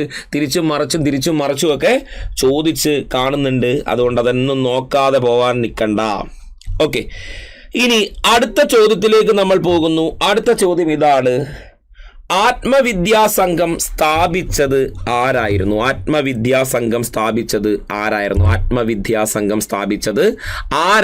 എന്നാണ് ചോദ്യം. ആത്മവിദ്യാസംഘം സ്ഥാപിച്ചത് ആരായിരുന്നു? ആരാണ് ആത്മവിദ്യാസംഘം സ്ഥാപിച്ചത്? ആരാണ്? ശ്രീനാരായണ ഗുരുവിനെ ഓപ്ഷനിൽ പറഞ്ഞിട്ടുണ്ട്, വാഗ്ഭടാനന്ദനെ പറഞ്ഞിട്ടുണ്ട്, ചട്ടമ്പിസ്വാമികളെ പറഞ്ഞിട്ടുണ്ട്, മന്നത്തു പത്മനാഭനെയും പറഞ്ഞിട്ടുണ്ട്. ആത്മവിദ്യാസംഘം സ്ഥാപിച്ചത് ആര് എന്നതായിരുന്നു ചോദ്യം. അതിനകത്ത് ഓപ്ഷൻ ശ്രീനാരായണ ഗുരു, വാഗ്ഭടാനന്ദൻ, ചട്ടമ്പിസ്വാമികൾ, മന്നത്തു പത്മനാഭൻ എന്നിവരെയാണ് പറഞ്ഞിരിക്കുന്നത്. ആരാണ് ആത്മവിദ്യാസംഘം സ്ഥാപിച്ചത്? നമുക്ക് ഉത്തരത്തിലേക്ക് എത്താം. ഉത്തരം എന്ന് പറയുന്നത് ആരായിരുന്നു ആത്മവിദ്യാസംഘം സ്ഥാപിച്ചത്? വാഗ്ഭടാനന്ദനാണ് ആത്മവിദ്യാസംഘം സ്ഥാപിച്ചത്. വാഗ്ഭടാനന്ദന്റെ വളരെ പ്രധാനപ്പെട്ട ഒരു നവോത്ഥാന പ്രസ്ഥാനമായിരുന്നു എന്ത്?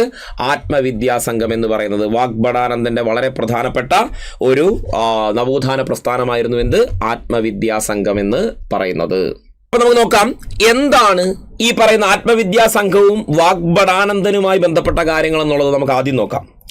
അപ്പോൾ വാഗ്ഭടാനന്ദനിലേക്ക് വന്നു കഴിഞ്ഞാൽ അദ്ദേഹത്തിൽ നിന്നും PSC എപ്പോഴും ചോദിക്കുന്ന ഒരു ചോദ്യമാണ് ഈ പറയുന്ന ആത്മവിദ്യാസംഘം എന്നുള്ള പോയിന്റ് അല്ലെ. ആത്മവിദ്യാസംഘം.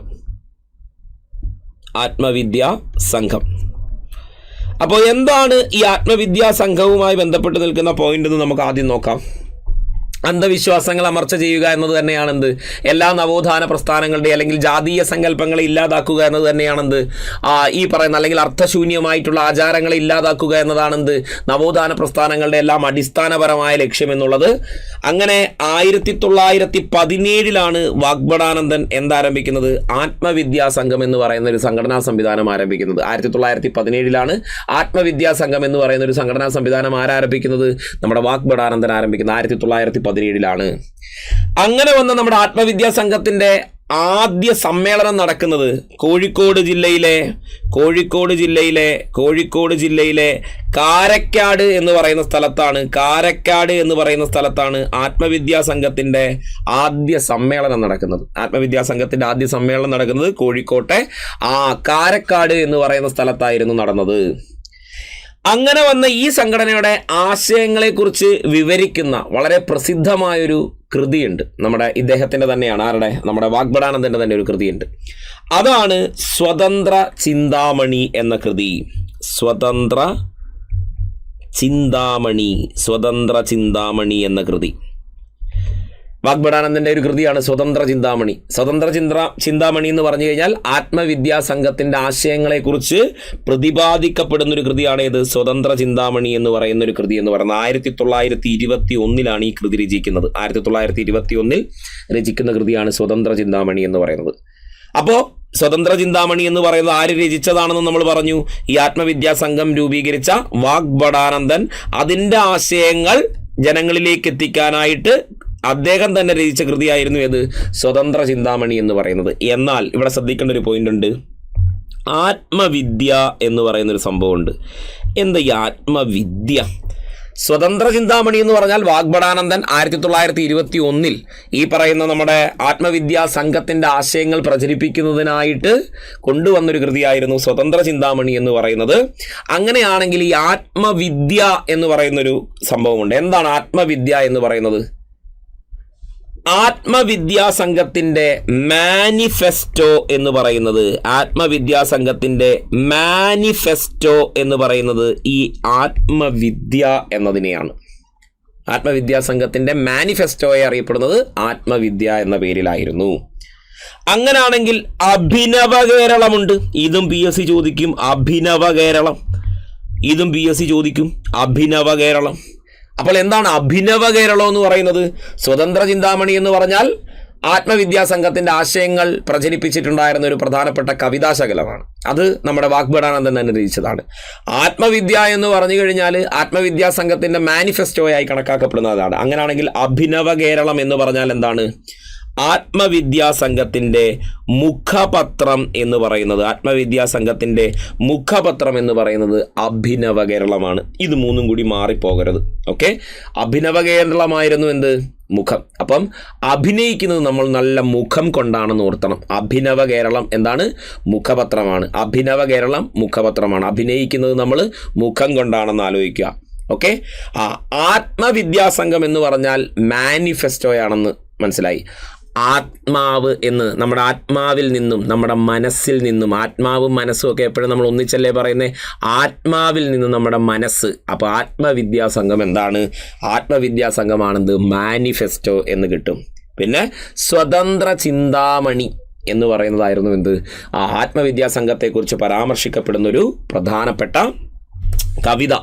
ആരെഴുതിയത്? വാഗ്ഭടാനന്ദൻ തന്നെ എഴുതിയ ഒരു കവിതയായിരുന്നു അതെന്ന് പറയുന്നത്. ഓക്കെ, ഇനി ആത്മവിദ്യാ സംഘത്തിൻ്റെ പ്രവർത്തനങ്ങളും സന്ദേശങ്ങളും പ്രചരിപ്പിച്ച മറ്റൊരു വാരിക കൂടിയുണ്ട്. അതിനാണ് അഭിനവ കേരളം എന്ന് പറയുന്നത് നമ്മുടെ മുഖപത്രം എന്ന് പറയുന്നത്. ആത്മവിദ്യാ സംഘത്തിൻ്റെ ആശയങ്ങളും അതിൻ്റെ മൂല്യങ്ങളുമൊക്കെ പ്രചരിപ്പിച്ചിട്ടുണ്ടായിരുന്ന വളരെ പ്രധാനപ്പെട്ടൊരു പ്രസിദ്ധീകരണമായിരുന്നു ഇത് അഭിനവ കേരളം. അതിൻ്റെ മുഖപത്രമായിരുന്നുവെങ്കിൽ ആത്മവിദ്യാ കാഹളം എന്ന് പറയുന്ന മറ്റൊരു കൃതിയുണ്ട്, മറ്റൊരു വാരികയുണ്ട്. ആത്മവിദ്യാ കാഹളം. ആത്മവിദ്യാ കാഹളം. ആത്മവിദ്യാ കാഹളം എന്ന് പറഞ്ഞാൽ ആത്മവിദ്യാ സംഘത്തിൻ്റെ പ്രവർത്തനങ്ങളും സന്ദേശങ്ങളും പ്രചരിപ്പിച്ചിട്ടുണ്ടായിരുന്ന മറ്റൊരു വാരികയാണ് ആത്മവിദ്യാ കാഹളം എന്ന് പറയുന്നത്. എല്ലാവരിലും എന്താണ്? പറഞ്ഞുകൊണ്ട് നടന്നു. കാഹളം എന്ന് പറഞ്ഞാൽ പറഞ്ഞുകൊണ്ട് നടന്നു. അതിൻ്റെ എല്ലാ പ്രവർത്തനങ്ങളും അതിൻ്റെ എല്ലാ ശൈലികളും എല്ലാവരോടും പറഞ്ഞുകൊണ്ട് നടന്നതാണെന്ത്? ആത്മവിദ്യാ കാഹളം എന്ന് പറയുന്നത്. ഉണരുവിൻ അഖിലേശനെ, സ്മരിപ്പിൻ ക്ഷണം എഴുന്നേൽപ്പിൻ, അനീതിയോട് എതിർപ്പിൻ എന്നതായിരുന്നു അതിൻ്റെ ഒരു പ്രധാനപ്പെട്ട പ്രയോഗം. അതിൻ്റെ ആശയം പ്രചരിപ്പിക്കുന്നത് ആത്മവിദ്യാ സംഘത്തിൻ്റെ ആശയത്തിൻ്റെ ഒരു പ്രധാന മൂല്യം പറയുന്ന ഒരു പ്രധാന മുദ്രാവാക്യമാണ്, അല്ലെങ്കിൽ അഭിനവ കേരളത്തിൻ്റെ മുദ്രാവാക്യമായൊക്കെ നമ്മൾ പറയുന്നതാണ് എന്ത്? ഉണരുവിൻ അഖിലേശനെ, സ്മരിപ്പിൻ ക്ഷണം എഴുന്നേൽപ്പിൻ, അനീതിയോട് എതിർപ്പിൻ എന്ന് പറഞ്ഞത് ഈ പറയുന്ന അഭിനവ കേരളത്തിൻ്റെ മുദ്രാവാക്യമായി നമ്മൾ പറയുന്നൊരു വാക്കാണ് കേട്ടോ, അഭിനവ കേരളത്തിൻ്റെ.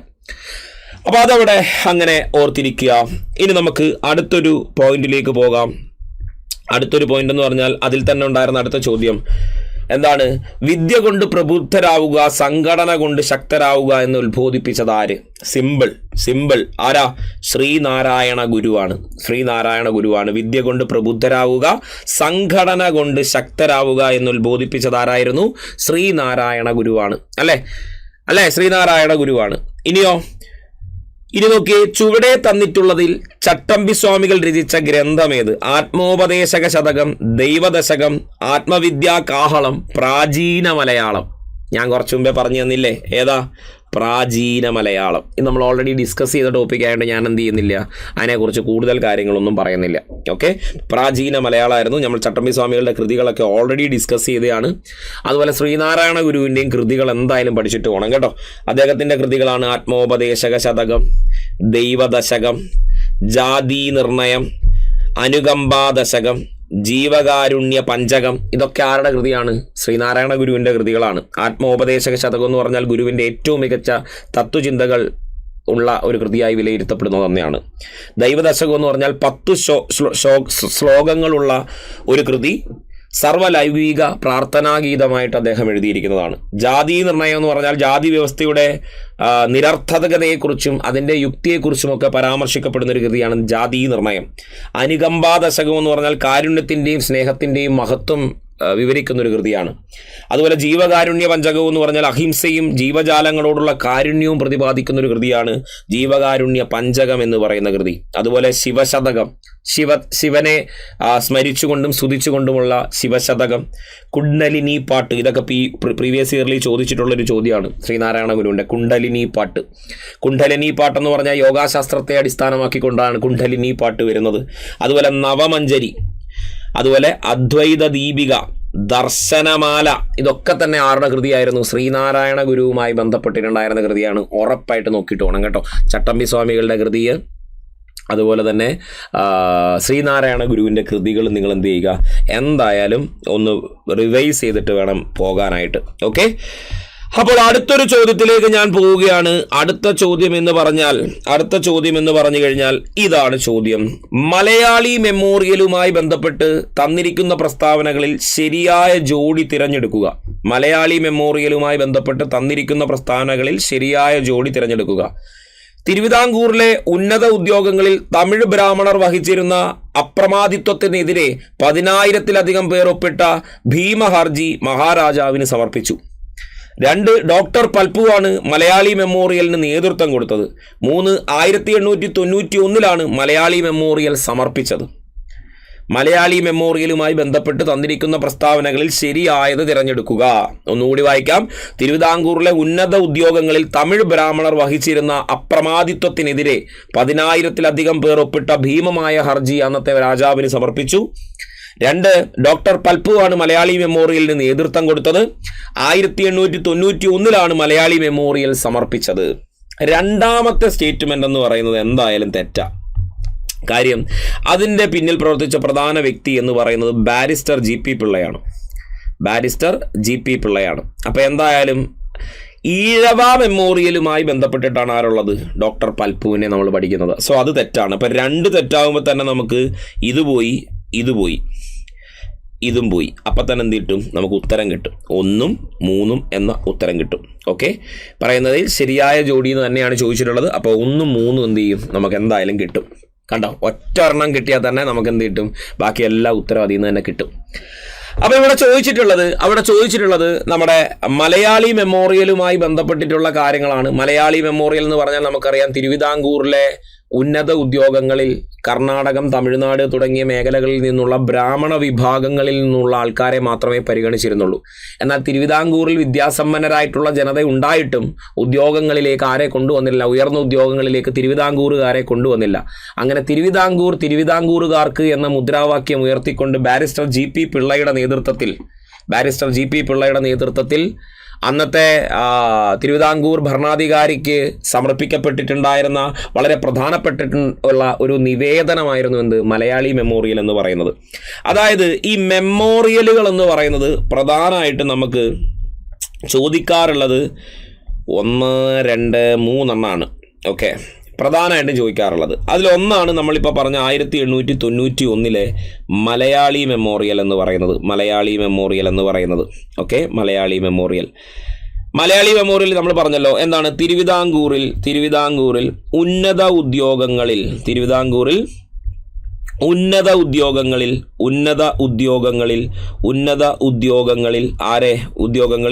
തിരുവിതാംകൂറുകാരെ എന്ത് ചെയ്തിരുന്നില്ല? പരിഗണിച്ചിരുന്നില്ല എന്നതായിരുന്നു. കൂടുതലും കർണാടകം, തമിഴ്നാട് തുടങ്ങിയ മേഖലകളിൽ നിന്നുള്ള ബ്രാഹ്മണ വിഭാഗങ്ങൾക്കായിരുന്നു അതിനുള്ള പദവികൾ നൽകിയിരുന്നത്. ഇതിനെതിരെയായിരുന്നു ഇന്ന് നടക്കുന്നത് മലയാളി മെമ്മോറിയൽ നിവേദനം കൊടുക്കണമെന്നുള്ളൊരു രീതിയിലേക്ക് പോകുന്നത്. അങ്ങനെ ഇതുമായി ബന്ധപ്പെട്ട് വരുന്ന ആളാണ് ബാരിസ്റ്റർ G.P. പിള്ളയുണ്ടായിരുന്നു. ഏറ്റവും പ്രധാനപ്പെട്ട നേതാവാണ്. മലയാളി മെമ്മോറിയലുമായി ബന്ധപ്പെട്ട ഏറ്റവും പ്രധാനപ്പെട്ട നേതാവാണ് ആര്? Barrister G.P. പിള്ള എന്ന് പറയുന്നത്. പിന്നെ രാമൻ പിള്ളയുണ്ട്. ഓക്കെ, രാമൻ പിള്ള എന്ന് പറയുന്നൊരു നേതാവുണ്ട്. ഇതൊക്കെയുണ്ട്. അപ്പോൾ ഈ മലയാളി മെമ്മോറിയൽ എന്ന് പറയുന്നത് അപ്പോൾ അങ്ങനെ കൊടുക്കുന്നതാണ്. അപ്പോൾ ഈ മലയാളി മെമ്മോറിയലിന് നേതൃത്വം നൽകിയത് ആര് എന്ന് ചോദിച്ചാൽ എന്തായാലും പഠിക്കേണ്ട ഒരു ഉത്തരം എന്ന് പറഞ്ഞാൽ ബാരിസ്റ്റർ ജി പി പിള്ളയാണ്. മലയാളി മെമ്മോറിയലിന് നേതൃത്വം നൽകിയ നേതാവ് എന്ന് പറയുന്നത് ബാരിസ്റ്റർ ജി പി പിള്ളയായിരുന്നു. സമർപ്പിച്ചത് ആർക്കായിരുന്നു? അന്നത്തെ തിരുവിതാംകൂർ ഭരണാധികാരിയായിരുന്ന ശ്രീമൂലം തിരുനാളിനായിരുന്നു എന്ത് ഇത് സമർപ്പിച്ചത്. അന്നത്തെ തിരുവിതാംകൂർ ഭരണാധികാരിയായിരുന്ന ശ്രീമൂലം തിരുനാളിനായിരുന്നു എന്ത് സമർപ്പിക്കുന്നത്?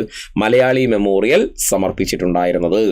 എന്നാൽ സമർപ്പിക്കുന്ന 1891 ജനുവരി മാസം 1-ാം തീയതി, ആ വർഷം അങ്ങോട്ട് തുടങ്ങി ഐശ്വര്യമായിട്ട് കൊണ്ടുപോയി രാജാവിന് നിവേദനം കൊടുത്തു. ഓക്കെ, 1891 ജനുവരി 1-നായിരുന്നു മലയാളി മെമ്മോറിയൽ സമർപ്പിച്ചത്.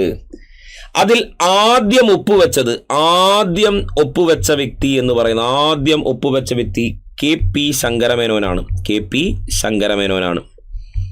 ആദ്യം ഒപ്പുവെച്ചത് കെ പി ശങ്കരമേനോനായിരുന്നു. അപ്പോൾ ഇതിൻ്റെ പ്രധാനപ്പെട്ട നേതാക്കന്മാരെന്ന നിലയിൽ നമ്മൾ പഠിക്കുന്നതും അവരെയാണ്. ഒന്ന് K P Sankara Menon, barrister G P Pillai, K P Raman Pillai, doctor Palpu തുടങ്ങിയവരായിരുന്നു എന്ത് ഈ പറയുന്ന മലയാളി മെമ്മോറിയലുമായി ബന്ധപ്പെട്ട ഏറ്റവും പ്രധാനപ്പെട്ട നേതാക്കന്മാർ എന്ന് പറയുന്നത്. പ്രധാന മുദ്രാവാക്യമൊക്കെ ഞാൻ പറഞ്ഞു. തിരുവിതാംകൂറുകാർക്ക് എന്നതായിരുന്നു അതിൻ്റെ പ്രധാനപ്പെട്ട മുദ്രാവാക്യം എന്ന് പറയുന്നത്. മലയാളി മെമ്മോറിയൽ എഴുതി തയ്യാറാക്കിയ ആളാണ് ആര്? C V Raman Pillai. Malayali memorial എഴുതി തയ്യാറാക്കിയ ആളാണ് ആര്? സി വി രാമൻപിള്ള എന്ന് പറയുന്നത്. സി വി രാമൻപിള്ളയായിരുന്നു ഇതെന്ത് ചെയ്യുന്നത്? എഴുതി തയ്യാറാക്കിയത്. അതിന് നേതൃത്വം വഹിച്ചത് ബാരിസ്റ്റർ ജി പി പിള്ളയുമായിരുന്നു. മലയാളി മെമ്മോറിയലിന് നിയമോപദേശം നൽകിയ ഒരു ഇംഗ്ലീഷുകാരനുണ്ടായിരുന്നു. ആരാണ്? നോർട്ടൺ. മലയാളി മെമ്മോറിയലിന് നിയമോപദേശം നൽകിയ ഒരു ഇംഗ്ലീഷുകാരനായിരുന്നു ആര്? നോർട്ടൺ. കേട്ടോ, മലയാളി മെമ്മോറിയലിന് നിയമോപദേശം നൽകിയ ഒരു ഇംഗ്ലീഷുകാരനായിരുന്നു ആര്? നോർട്ടൺ. ഇനി ഇതേപോലെ നടക്കുന്ന മറ്റൊരു സംഭവമാണ് 1891 ജൂൺ 3 നടന്ന എതിർ മെമ്മോറിയൽ എന്ന് പറയുന്നത്. മലയാളി മെമ്മോറിയലിന് എതിരെ സവർണ ജാതീയരായിട്ടുള്ള ആൾക്കാർ കൊടുത്ത നിവേദനമായിരുന്നു എന്ത്? എതിർ മെമ്മോറിയൽ എന്ന പേരിൽ അറിയപ്പെടുന്നത്. ഇതിൻ്റെ പിന്നിൽ പ്രവർത്തിച്ച ആൾക്കാരാണ് ഇ രാമ അയ്യർ, അതേപോലെ തന്നെ രാമനാഥ റാവു എന്നിവരായിരുന്നു എന്ത്? എതിർ മെമ്മോറിയലുമായി ബന്ധപ്പെട്ട് പ്രവർത്തിച്ചിട്ടുണ്ടായിരുന്ന പ്രധാനപ്പെട്ട നേതാക്കന്മാരെന്ന് പറയുന്നത്. എതിർ മെമ്മോറിയലുമായി ബന്ധപ്പെട്ട് പ്രവർത്തിച്ചിട്ടുണ്ടായിരുന്ന പ്രധാനപ്പെട്ട. പിന്നീടുള്ളതാണ് ഈഴവ മെമ്മോറിയൽ എന്ന് പറയുന്നത്. ഈഴവ മെമ്മോറിയൽ സമർപ്പിക്കുന്നത് 1896 സമർപ്പിച്ചത്. സിഗ്നേറ്ററീസിൻ്റെ എണ്ണമൊക്കെ ചോദിക്കാറുണ്ട്. 13,176 പേരാണ് ഈഴവ മെമ്മോറിയൽ ഒപ്പിട്ടത്. കേട്ടോ, 13,176 പേരായിരുന്നു ഈഴവ മെമ്മോറിയൽ ഒപ്പിട്ടത്. അതിൻ്റെ പിന്നിൽ പ്രവർത്തിച്ച പ്രധാന നേതാവാണ് ഡോക്ടർ പൽപ്പു എന്ന് പറയുന്നത്. അതിൻ്റെ പിന്നിൽ പ്രവർത്തിച്ച ഏറ്റവും പ്രധാനപ്പെട്ട നേതാവായിരുന്നു ആര്? ഡോക്ടർ പൽപ്പു എന്ന് പറയുന്നത്. ക്ലിയർ ആയോ? മനസ്സിലാകുന്നുണ്ടോ? ഓക്കെ അല്ലേ? ഓക്കെ. അപ്പോൾ നമ്മൾ കുറേയധികം ചോദ്യങ്ങൾ ഡിസ്കസ് ചെയ്തു, കുറേയധികം കാര്യങ്ങൾ നമ്മൾ പറഞ്ഞു. ഇനി നിങ്ങൾ ഇതിലേറ്റവും കൂടുതൽ ഫോക്കസ് ചെയ്ത് നോക്കേണ്ടത് എന്ത് എന്നൊരു സംശയം നിങ്ങൾക്കൊക്കെ ഉണ്ടാവും. നമ്മൾ കഴിഞ്ഞ 2021 മുതൽ 2025 വരെയുള്ള ചോദ്യങ്ങൾ നോക്കുമ്പോൾ അതിൽ ധാരാളമായിട്ട് ചോദിക്കുന്നൊരു കാര്യമെന്ന് പറഞ്ഞാൽ കേരള നവോത്ഥാനം എന്ന ഭാഗത്ത് നിന്നും, കേരള നവോത്ഥാന പ്രസ്ഥാനങ്ങൾ എന്ന ഭാഗത്ത് നിന്നും ചോദ്യങ്ങൾ സ്ഥിരമായി വരുന്നുണ്ട്. ഓക്കെ, കേരള നവോത്ഥാന പ്രസ്ഥാനങ്ങൾ എന്ന ഭാഗത്ത് നിന്നും സ്ഥിരമായി ചോദ്യങ്ങൾ വരുന്നുണ്ട്. അതിൽ SNDP ഉണ്ട്, സാധുജന പരിപാലന സംഘമുണ്ട്, ആത്മവിദ്യാ സംഘമുണ്ട്, മുസ്ലിം മഹാജനസഭയുണ്ട്, അങ്ങനെ നിരവധി, പണ്ഡിറ്റ് കറുപ്പനുമായി ബന്ധപ്പെട്ട നവോത്ഥാന പ്രസ്ഥാനങ്ങളുണ്ട്. അങ്ങനെ നിരവധി പ്രസ്ഥാനങ്ങൾ എന്ത് ചെയ്യുന്നുണ്ട്? നവോത്ഥാന പ്രസ്ഥാനങ്ങൾ ഇത് ചോദിക്കുന്നുണ്ട്. പിന്നീട് സ്ഥിരം വരുന്നൊരു ഭാഗമാണ് വൈക്കം സത്യാഗ്രഹവും, അതേപോലെ തന്നെ ഗുരുവായൂർ സത്യാഗ്രഹവും അതുപോലെ തന്നെ ക്ഷേത്രപ്രവേശനവുമായി ബന്ധപ്പെട്ട കാര്യങ്ങൾ ഇതെന്ത് ചെയ്യുന്നുണ്ട്? പ്രീവിയസ് ഇയർലി ധാരാളമായി ചോദിച്ച് കാണുന്നുണ്ട്. ഇപ്പോൾ ഞാൻ ഇതുമായി ബന്ധപ്പെട്ടൊരു ചോദ്യം നിങ്ങൾക്ക് തന്നു കഴിഞ്ഞാൽ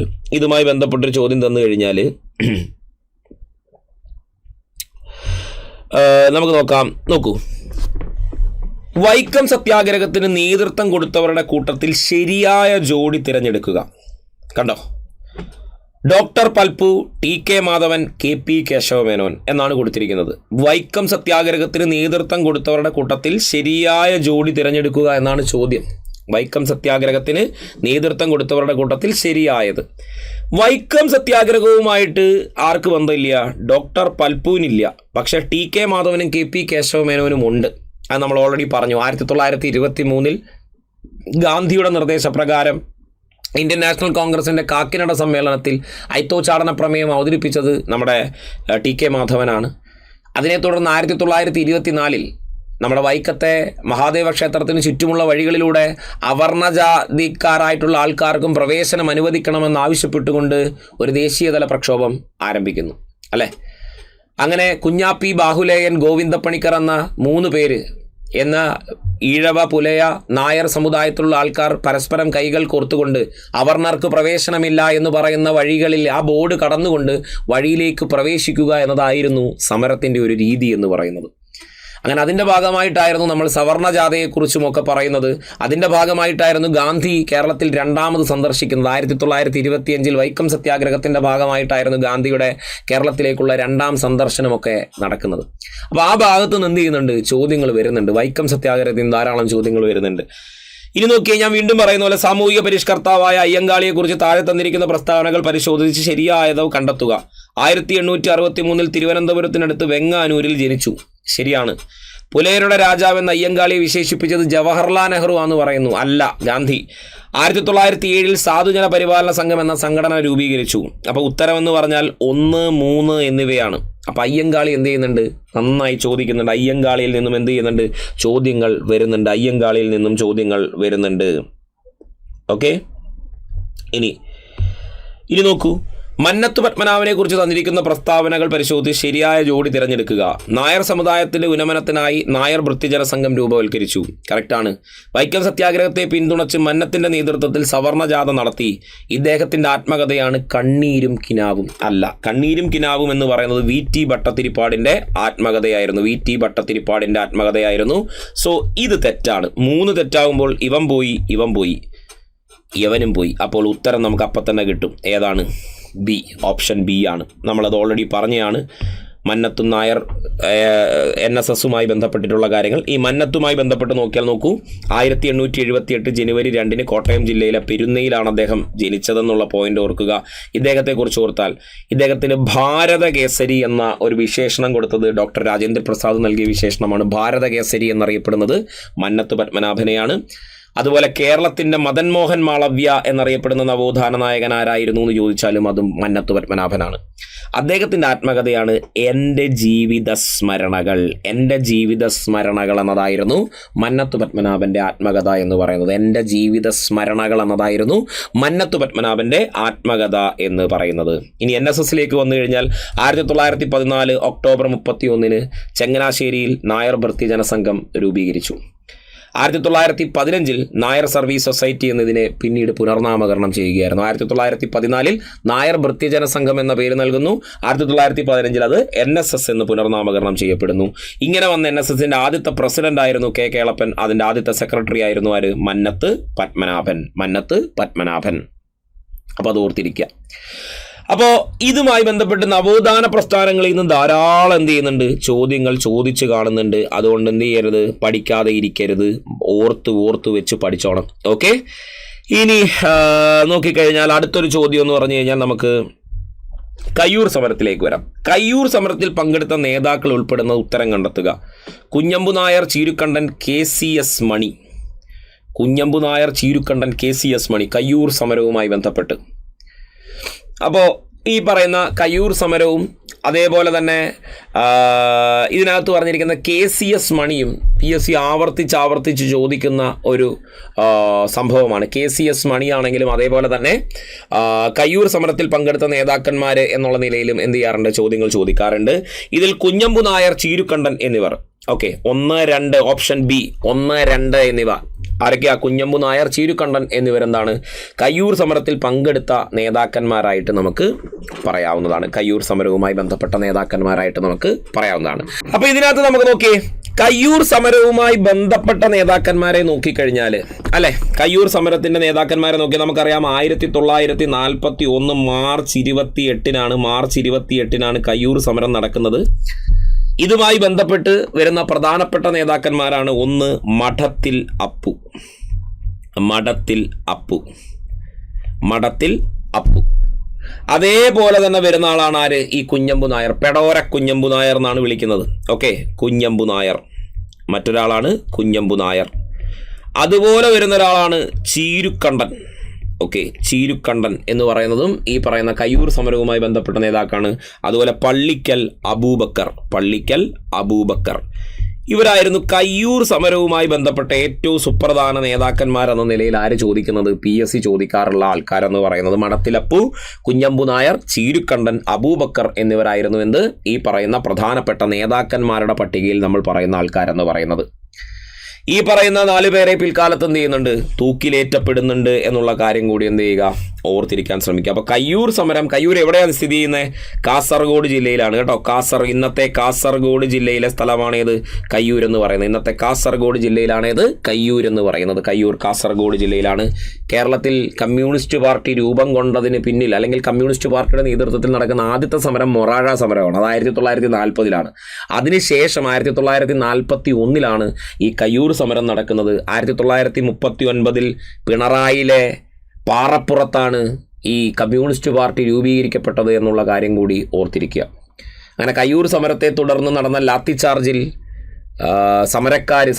സമരക്കാർ വധിച്ച ഒരു പോലീസ് ഉദ്യോഗസ്ഥനുണ്ടായിരുന്നു. സുബ്ബരായൻ എന്നായിരുന്നു അദ്ദേഹത്തിൻ്റെ പേര്. അദ്ദേഹത്തെ കാര്യങ്കോട്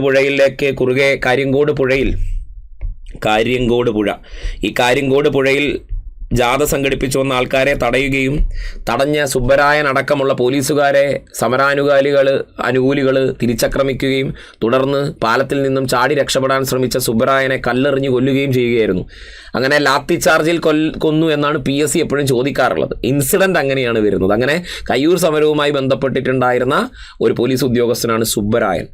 എന്നാൽ മൊറാഴ സമരവുമായിട്ട് ബന്ധപ്പെട്ടൊരു പോലീസ് ഉദ്യോഗസ്ഥനുണ്ട്. കുട്ടിക്കൃഷ്ണ മേനോൻ എന്നാണ് അദ്ദേഹത്തിൻ്റെ പേര്. മൊറാഴ സമരവുമായി ബന്ധപ്പെട്ടിട്ടുണ്ടായിരുന്ന മൊറാഴയിലെ സബ് ഇൻസ്പെക്ടറായിരുന്നു ആര്? കുട്ടിക്കൃഷ്ണ മേനോൻ. അദ്ദേഹത്തെയും കല്ലേറിൽ കൊന്നുകളയുകയായിരുന്നു. അങ്ങനെ കുറച്ച് പോലീസുകാരുടെ കാര്യമൊക്കെ നമുക്ക് എന്ത് ചെയ്യാനുണ്ട്? ഈ മലബാറിൽ നടന്നിട്ടുള്ള മൊറാഴ സമരം, കയ്യൂർ, കരിവള്ളൂർ തുടങ്ങിയിട്ടുണ്ടായിരുന്ന സമരങ്ങളിൽ നമുക്ക് കാണാനായിട്ട് പറ്റും.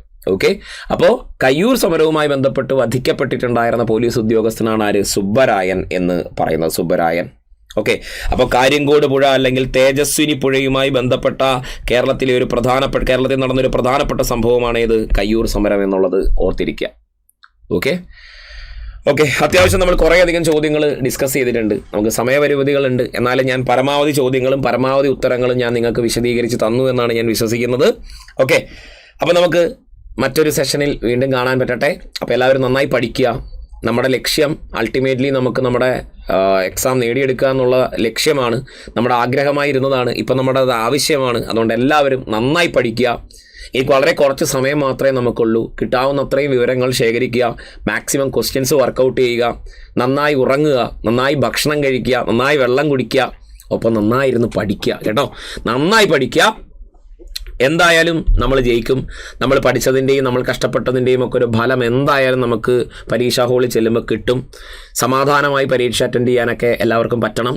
ഓക്കെ, ഞാൻ ഇന്ത്യൻ ഹിസ്റ്ററിയും കേരള ഹിസ്റ്ററിയുമായിട്ട് ഏതാണ്ട് 4-5 മണിക്കൂറായിട്ട് നിങ്ങൾക്ക് ക്ലാസ് എടുക്കുന്നുണ്ട്. അപ്പോൾ ഇത്രയും കാര്യങ്ങൾ നിങ്ങൾ പരമാവധി നോക്കുക. ഈ സമയപരിമിതിയിൽ കാലത്ത് നിന്നുകൊണ്ട് എനിക്ക് ഇത്രയും പരമാവധി കാര്യങ്ങളെ പറഞ്ഞു തരാൻ പറ്റത്തുള്ളൂ. പക്ഷേ ഞാൻ ഒരുവിധം ഒട്ടുമിക്ക എല്ലാ മേഖലകളും നിങ്ങൾക്ക് കവർ ചെയ്ത് പോയിട്ടുണ്ട്. ഓക്കെ, അപ്പോൾ കൂടുതൽ കാര്യങ്ങളും ക്ലാസ്സുകളുമായി നമുക്ക് വീണ്ടും കണ്ടുമുട്ടാം. തൽക്കാലം ഞാൻ വിട പറയുന്നു. Thank you.